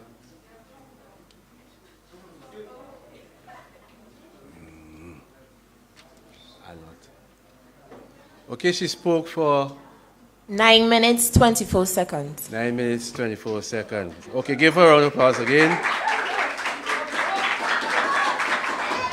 Okay, so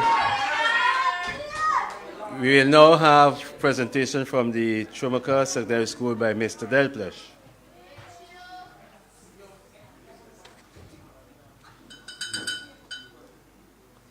Mr. Chairperson, representative of FLO, representative of the Human Rights Association South, representative of members of Lion Club, judges, principals, teachers, members of the media, listeners and viewers, my fellow students.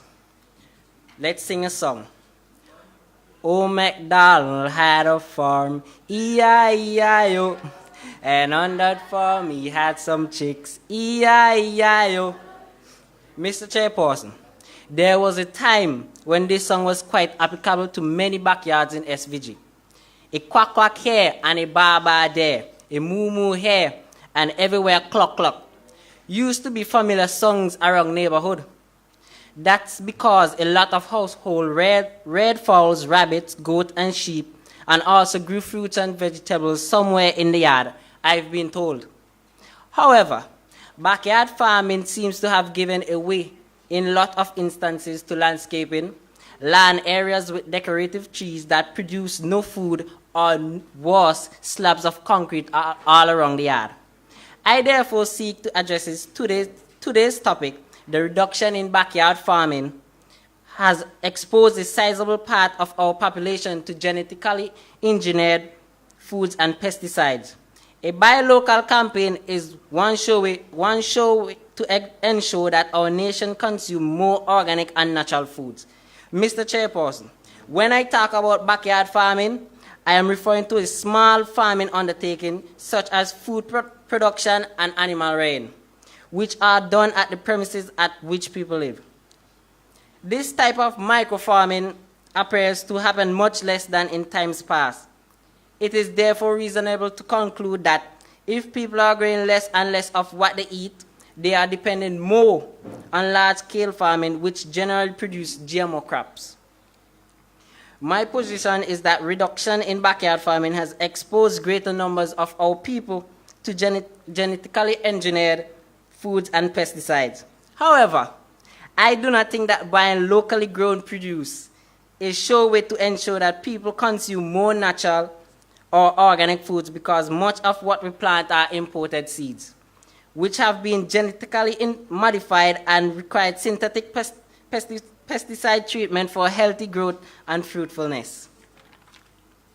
If, however, one were to say that buying foods produced by indigenous plants, meaning foods that we have been producing here in SVG before all of this genetic engineering came to us, then I would say that would be taking a step in the direction of consuming more natural or organic foods. assuming that synthetic fertilizers and pesticides are not applied. Before I look at this point in more detail, I must first explain my position that reduction in backyard farming has exposed greater numbers of our people to genetically engineered foods and pesticides. According to one humble employee of the Ministry of Agriculture, who works as an agricultural instructor but does not desire fame or name recognition, regular data collection on crops does not involve collecting data on backyard farming. Data is collected only on cultivation that amount to at least 1/4 of a lot, which amounts to about 2.5% of an acre. Nonetheless, this agricultural personnel attest that it is evident that there is a reduction in backyard farming in SVG compared to what is used to be 30 or so years ago. I believe that this reduction has resulted in Vincentians consuming more amounts of genetically altered and pesticide-treated foods. Mr. Chairperson, according to the University of California at San Diego, the term genetically modified organism, GMO, applies with a gene from one organism in purposely moved to improve or change another organism in a laboratory. In other words, genes from one thing are added to genome of another to achieve a certain outcome or favor that the expression of a desired trait. For example, genes from a bacterium may be added to cabbage to make it more pest resistant, or tomatoes may be genetically altered to increase their firmness and extend shelf life. According to the Harvard News publication written by Gabriel Rangel, breakthrough in GMO technology came in 1973 when Herbert Boyer and Stanley Cohen worked together to engineer the first successful genetically engineered organism. Since that time, genetic engineering has been used to produce medications such as insulin to mitigate the effects of oil spills and applied food production, Rangel 2015. Mr. Chairperson, I say yes, the reduction in backyard farming has exposed greater numbers of our people to genetically modified foods and pesticides because our imported and locally grown agricultural produce prove more and more to be genetically modified. Whether it is bad thing or good thing to consume GMOs, it is not really for me to address today. However, whether or not a buy local campaign is sure way to produce the consumption of GMO and increase the intake of natural or organic foods is something that demands attention. Buying locally grown produce is not a sure way to ensure that our people consume more unnatural organic foods and not GMOs unless these foods are produced by indigenous plants which are not treated with chemical fertilizers and pesticides. A basic fact is that we depend a lot on the agri-import warehouse, agricultural depots, and seed shops for the seeds that we plant. Guess what? Most, if not all, are imported genetically modified seeds which require pesticide treatment for healthy growth and fruitfulness. So, even if we eat only what we grow locally, once we import and plant these seeds, we will still be eating GMO products. One answer to that issue is that we stop importing and planting GMO seeds. Instead, we should explore alternatives such as heirloom and plant more of our indigenous foods like sweet potatoes, edo, tanya, etc. But even if we were to do that and eat only produce of indigenous plants, that does not necessarily mean that we will be eating all natural or organic produce. In order for the produce of our indigenous plants to be considered all natural, it means that growers have to refrain from using chemical fertilizers or pesticides. So, for example, if someone plants banana or sweet potato or green peas but applies chemical fertilizers to the soil or some form of synthetic pesticide, we will be eating locally grown indigenous produce. But it will not be all natural. Only natural fertilizers must be applied, such as donkey dung, decomposed plants, or the like. If pesticides must be used, it should be an effective biological pesticide, such as neem oil, instead of toxic pesticides, or plant different natural plants among your crops, such as thyme that tends to repel insects. Now, after the soil gets purified over a period of time of all chemical fertilizers and pesticides applications, then the sweet potato or green peas could be considered organic. So, natural farming is a step in the direction of organic farming, but they are not one and the same. In the case of animal feed, these must be developed without the use of GMO corn, soya, wheat, or other produce. Or better yet, the animals should be allowed to feed only on the grass field. Yes, grass field. A reduction in backyard farming has exposed greater numbers of people to genetically engineered foods and pesticides. However, buy locally grown produce is not a sure way to ensure that our people consume more natural organic foods, unless these foods are produced by indigenous plants which are not treated with chemical fertilizers or pesticides. If we are truly serious about going against the grain and consuming all natural, organic, non-GMO foods for all the benefits that we perceive doing so could bring, then I suggest that we begin changing our children's food taste. This, I suggest, begins with nothing short of a revolutionary agricultural education campaign. The question is, do you want it? The time for action is now, and the time for talk is done. I thank you.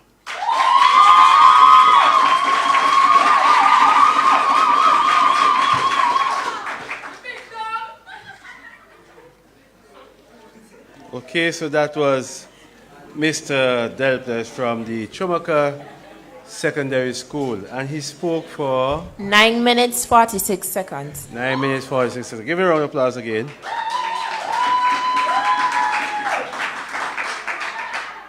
We're going to now move to the Thomas Saunders Secondary School, represented by Renique Harry. Give her a round of applause as she comes to the podium.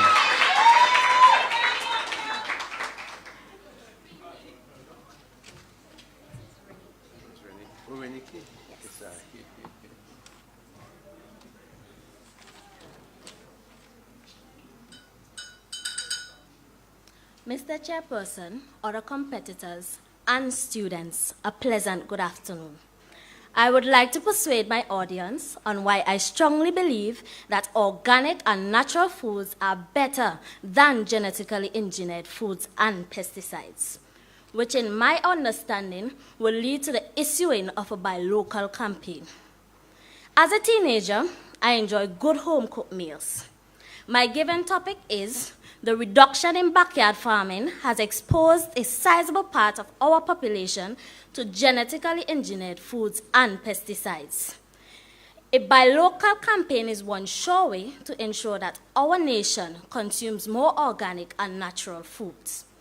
This topic gave me a chance to explore more about foods and to share my views. The abbreviation GMOs, which simply means genetically modified organisms, according to the Institute for Responsible Technology, is defined as the result of a laboratory process where genes from the DNA of one species are extracted and artificially forced into genes of an unrelated plant or animal.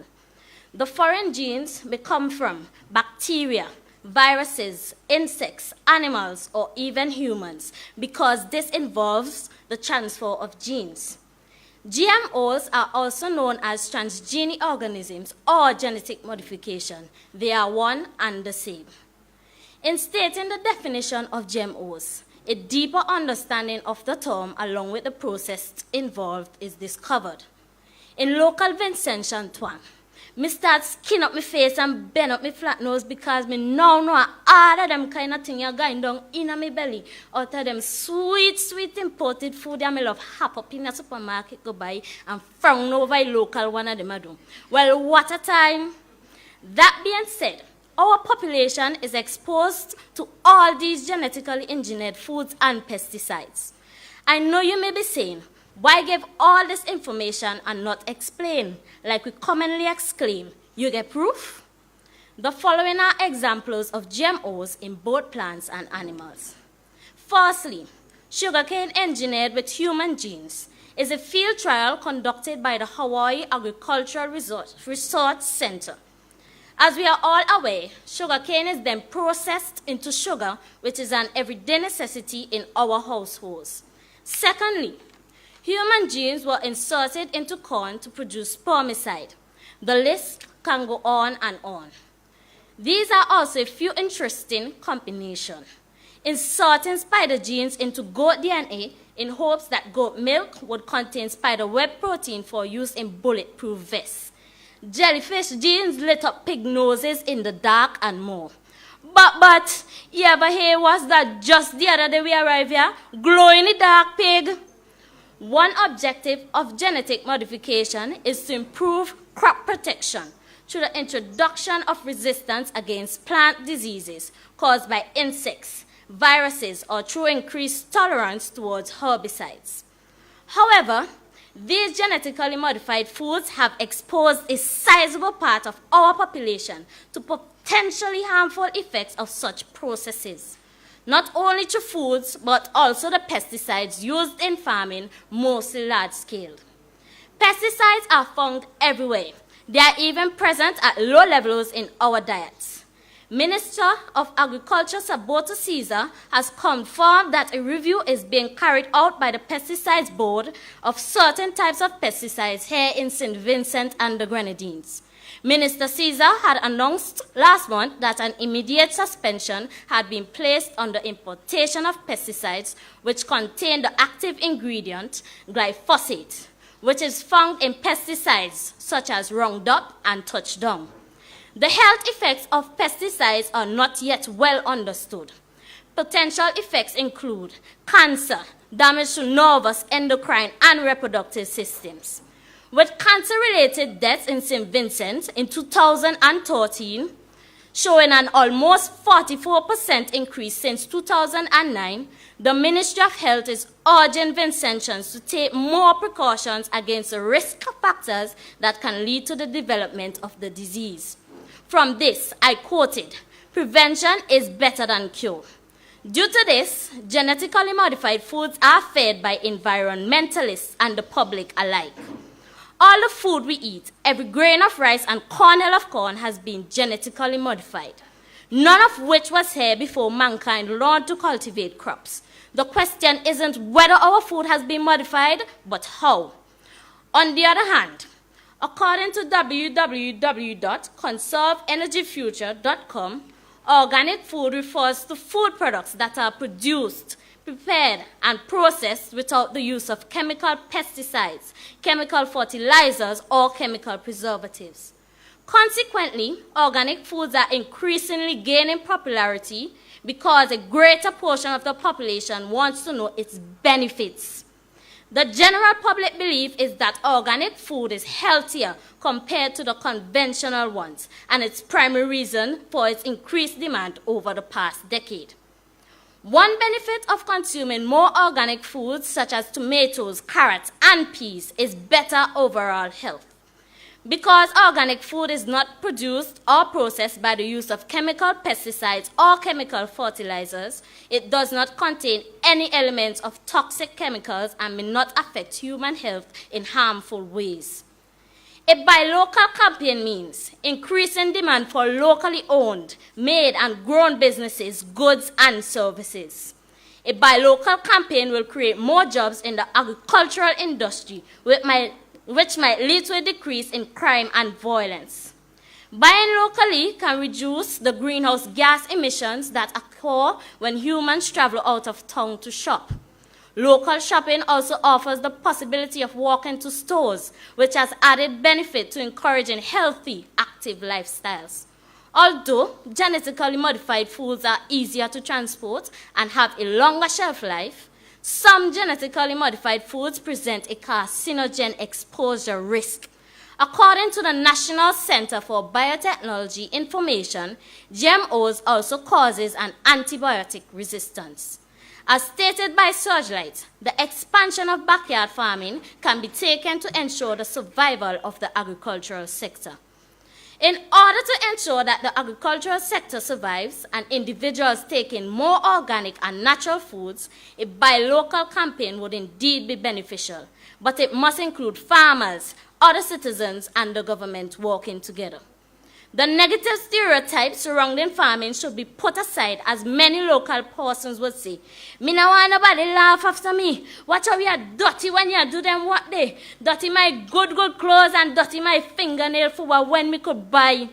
Simple response and befitting answer is, great health is surely better on any given day than pride, no matter your wealth. It is also much better to eat what you know, and the only way to ensure you know what you eat is to grow what you eat. Genetically modified organisms can have its advantages, Mr. Chairperson, but in all fairness, are the advantages worth the disadvantage tags? Is a little hard work in your backyard farm not worth its good health benefits? I know the answer to those would be a resounding yes. Therefore, in closing, Mr. Chairperson, having brought explanation, definitions, and facts to the table, all evidence points to going back to the land, avoiding genetically engineered foods and pesticides, and to begin a buy local campaign to ensure that our nation, St. Vincent and the Grenadines, consumes more organic and natural foods. In my own words, go green and keep your body system clean. I thank you.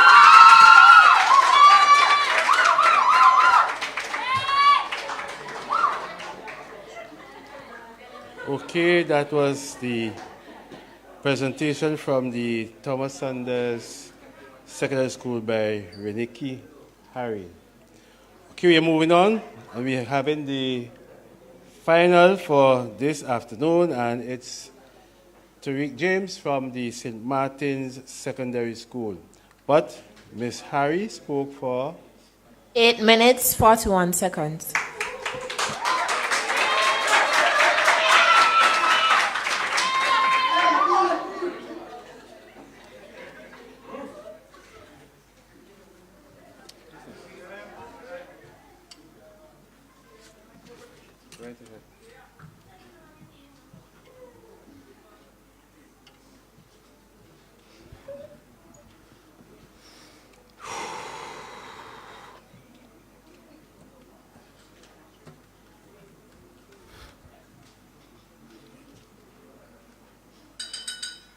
Good afternoon, Minister Chairperson.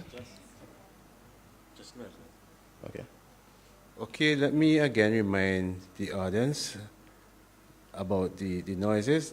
You're distracting the judges at this time, so let us see how we could cooperate, please. Good afternoon, Minister Chairperson, representatives of FLOW, Ministry, representative of Human Rights Association, President and members of the Lions Club, judges, principals or teachers, members of the media, listeners and viewers, and my fellow students. The reduction in backyard farming has exposed a sizable part of our population to genetically engineered foods and pesticides. A buy local campaign is one sure way to ensure that our nation consumes more organic and natural food. Backyard farming, also known as urban farming, can be defined as a back-to-the-land mentality. It is an empowering way to reconnect with food source and get truly local. It is a fun, exciting, and fascinating pursuit that not only bears fruit literally and figuratively, but also connects neighbors and the communities on a whole. However, it has been shown that there has been a serious reduction in this practice, and a sizable part of our community has been exposed to genetically engineered foods and pesticides. This must be no more. It is high time that we get back to backyard farming and indulge in a buy local campaign so that we can ensure that our nation consumes more natural and organic food. Mr. Chairperson, there are significant advantages of backyard farming for us as Vincentians. The most important benefit to be had is the consumption of healthier, naturally and organically grown food from right in our backyard. We are not exposed to chemicals and pesticides. Fruits and vegetables are fresh and nutritious. On the other hand, Mr. Chairperson, genetically engineered foods or GMOs are products that are chemically enhanced as the original genes of the plant, food, or animal has been tampered with and reconstructed. They are harmful to us because the chemicals within them can be triggered along our bodies as we ingest these products. They have negative effects on our overall health and the environment. The genes themselves in these biotech foods may pose a human health risk, but the chemicals the plants are treated with also have negative consequences. Moreover, the Environmental Protection Agency notes that some pesticides have been linked to nervous system disturbances, visual and skin irritations, endocrine problems, and an increase in certain cancers. Mr. Chairperson, doesn't this show how unsafe GMOs can be?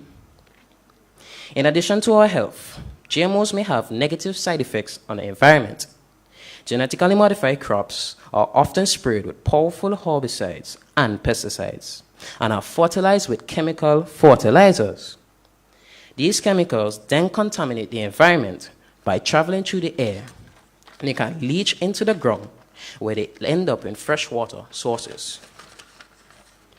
Weeds have begun to develop a resistance to some of these chemicals, which means that in the future, it will be more difficult to control noxious plants. Wind also carries the pollen from genetically engineered crops to neighboring farm fields where seed stock is then cross-contaminated with genetically modified pollen. Over time, this leads to a reduction into the biodiversity of crop strains. Insect population may also be harmed by genetically modified crops that produce pesticides. Mr. Chairperson, shouldn't we as a country stop the importation of these foods? Shouldn't we buy local and save our citizens? According to the Arnold Shandel in his paper entitled Buy Newark, adopting a comprehensive buy local strategy for the city of Newark, I quote, buy local campaigns work to recirculate purchasing dollars within the community, enhance the livability of communities, bring stability and diversity to local economy, and support the retention and expansion of independent and locally owned businesses by increasing community awareness about the personal government perspective. The creation of a strong local economy, it stabilizes and could expand municipal tax revenues while diversifying the municipal tax structure away from dependence on residential tax revenues. Job creation is also an important benefit since small local businesses are the largest employers in the nation. Furthermore, buying locally can reduce the greenhouse emissions that occur when consumers travel out of town to shop. Local shopping also offers the possibility of walking to stores, which has the added benefit of encouraging healthy, active lifestyles. End of quote. Mr. Chairperson, must we wonder again why we should encourage and promote a buy local campaign? It is necessary to push for a buy local campaign because the ultimate goal of these campaigns is to create a thriving local economy by maximizing the potential of these local businesses and increasing their market share. Businesses, government, or local businesses and increasing their market share. Relative to non-locally owned businesses, it adds value to local farm products and provides farmers with a means to increase their marketing power. Mr. Chairperson, right here in St. Vincent and the Grenadines, a buy local campaign can be a powerful tool to promote and sustain independent businesses and neighborhood serving communities. When well-defined and organized, a sustained buy local campaign can promote local consumer spending and strengthen local culture.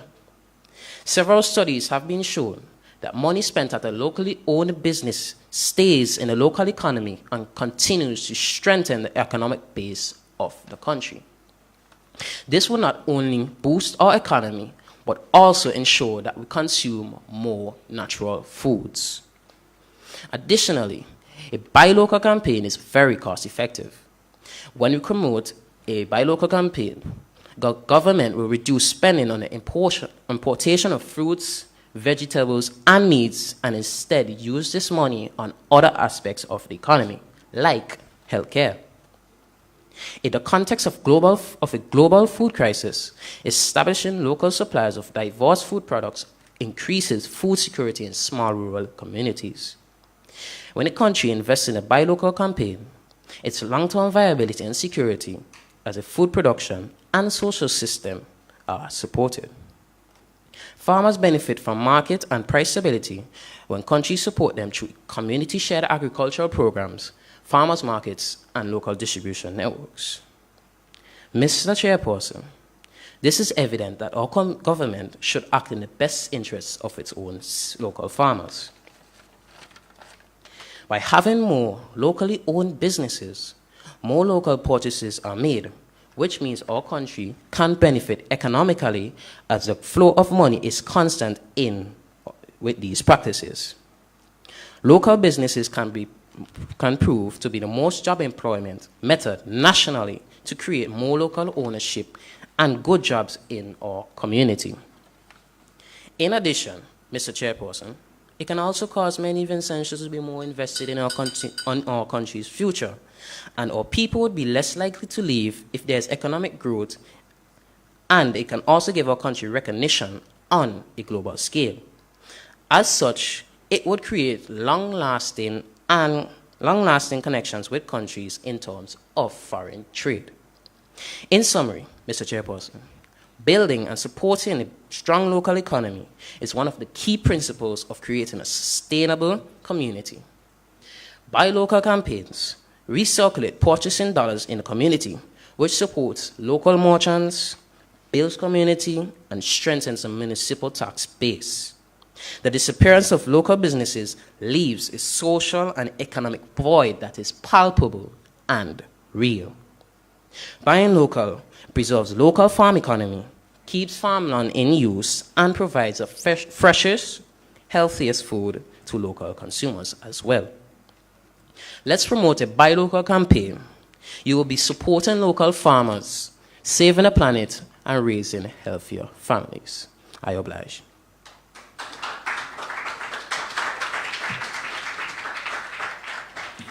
Okay, that was Mr. James from the St. Martin's Secondary School. So we had the 4 schools. Let us give them a round of applause for the first part of this. And we are going to move quickly into the impromptu in the same order in which they made their first presentations. Okay, so Lion Michael John is going to assist me with this one.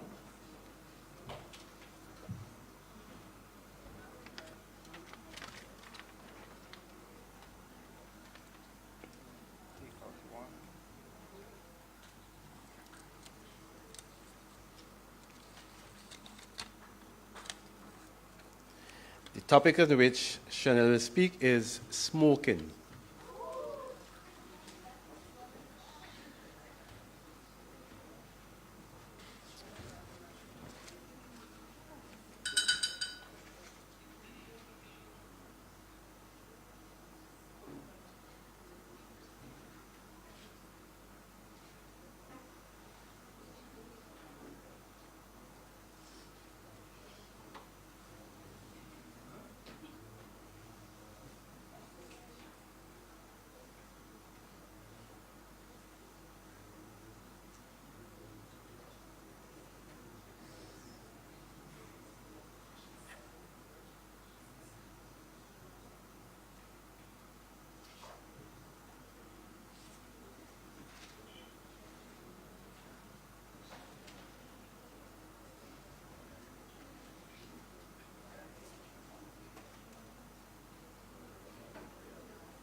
Protocol established. Smoking. What is smoking? It is the intake of chemicals which individuals smoked in, which can be ingested in the lungs, causing problems to the, which can also lead to cancers and other diseases. In St. Vincent and the Grenadines, the majority of young people take part in these smoking activities, not only knowing what dangerous activity they are doing to themselves, damaging their brains, not causing them to focus in schools properly, and also polluting the air and the environment. I thank you.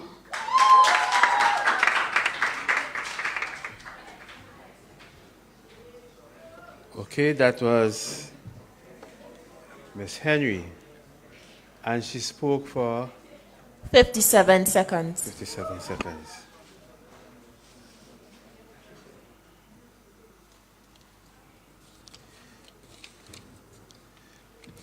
Okay, so Mr. Delples, representing Chomaka Secondary, will be speaking on flooding. Flooding.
Protocol already established.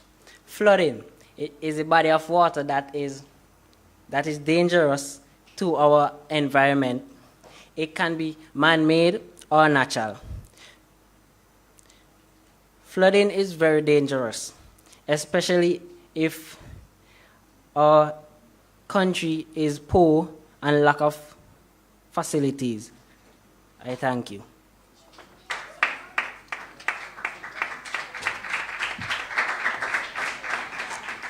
Okay, so that was Mr.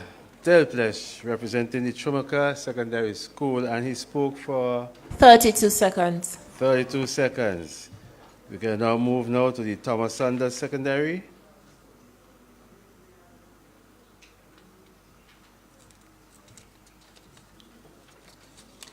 And Miss Harry will speak on the topic money. Money.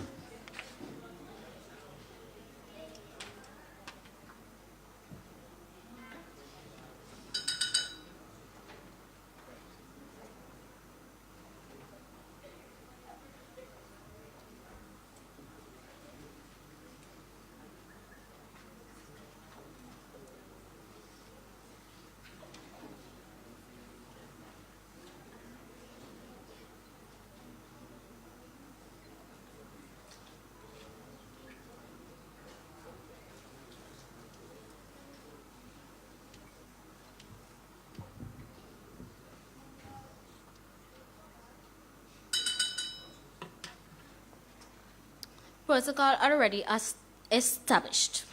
Money. Money is anything given in exchange for a good or service. As few may know, money is we can say a new common thing now, because back in the days they used to use other goods to trade for other goods instead. In the Bible, Well, from the Bible, it is true that money is the root of all evil. Some persons do anything to get money because it is indeed a fact that money can be spent to buy things that catch people's eyesight, beautiful things. Money is limited and people have to work for money. Because of this, people choose to take the easy way out, steal money, take money without others, people concern. Money is a very important thing to some people in our society today. Although some others, it is limited to them, and other people, it is unlimited. Thank you. Yes, so that was Miss Harry speaking on money. We're going to have our final presentation by Mr. James, and he would.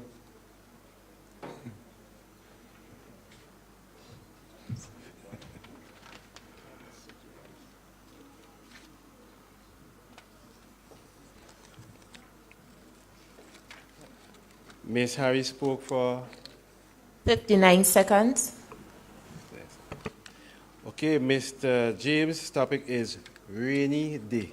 Rainy day.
Protocol already established.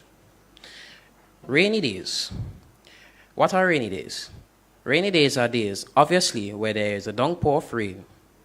Rainy days are important as we, as a community, look forward to it to provide water for our crops, for the capturing of water to reuse for our own purposes. Many of us like the rain because it also has benefits towards us. Some people cannot sleep without the rain. Others complain that others might have different views of this. It has negative effects. What are those negative effects? Well, I'm going to go into one of these effects. Rain now could also could cause natural landscapes to erode because the heavy downpour of rain wears away at soil and causes downpours. This is very drastic to persons who live on edges of landscapes. So it is in our best interest to take precautions against these kinds of events. Thank you.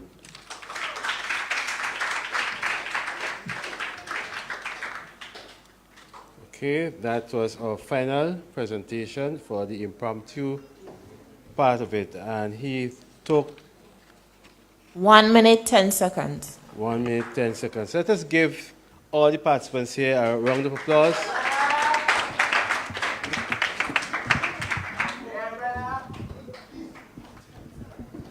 So we have come to the final of our preliminaries, and I just want to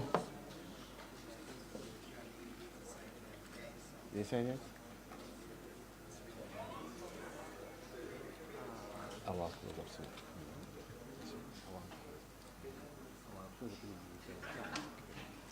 Okay, let me use this opportunity then to extend some thanks for some of our organizations. First of all, I want to say a special thank you to the students that participated in this round of our public speaking competition.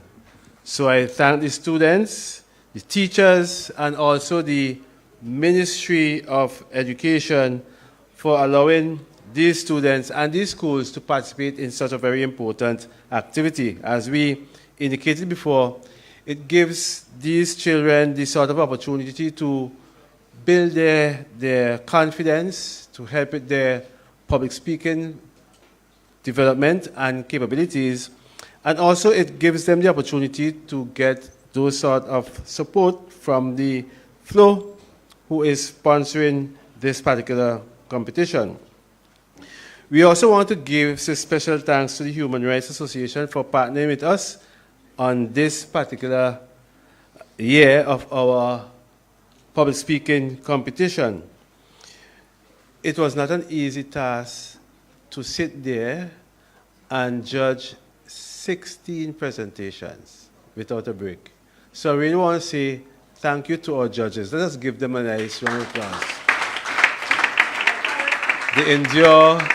They endure the hardship of sitting there for that length of time. So thanks to our judges. Special thanks for our media, WeFM and Nice Radio, for carrying these proceedings live. Let us put our hands together for those two radio stations, WeFM and Nice Radio. And they did not only that just for today, but for the entire period that we had our preliminaries. I want to say thanks to those Leos who also participated and been our timekeepers. And I must say special thanks to the Leo Club of Kingston, the Lions Club of Kingston, because they're the ones who allow their Leos to be part of this year's preliminary public speaking competition. I also will say thanks for all those Lions of Lions Club South who participated in making this happen today. We are going to present the current folks here with their certificate of participation.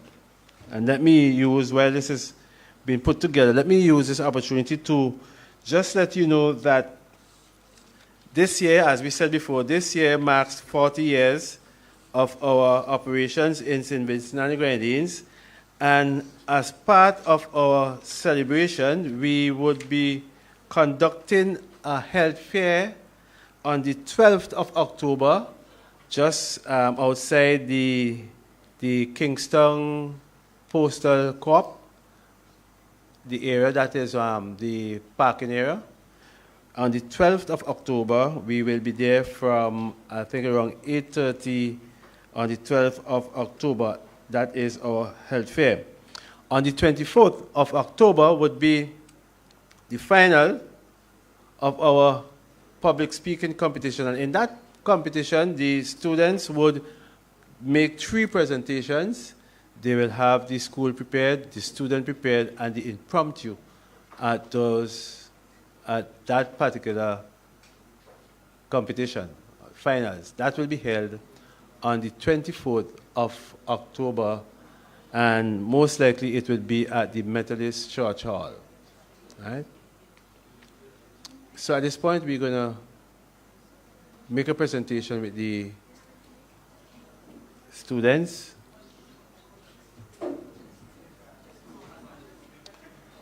So we'll have Tariq James.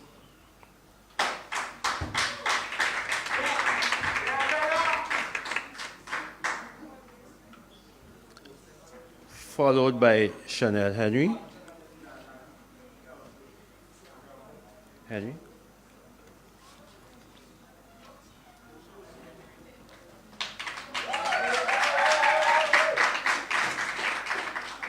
followed by Mr. Delplesh.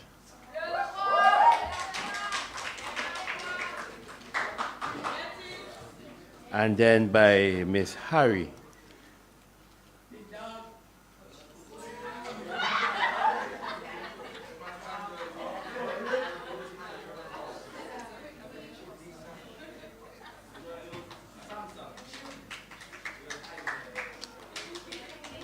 Okay, we have had a very long afternoon and a very good afternoon with those presentations. Thank you and see you on the 24th.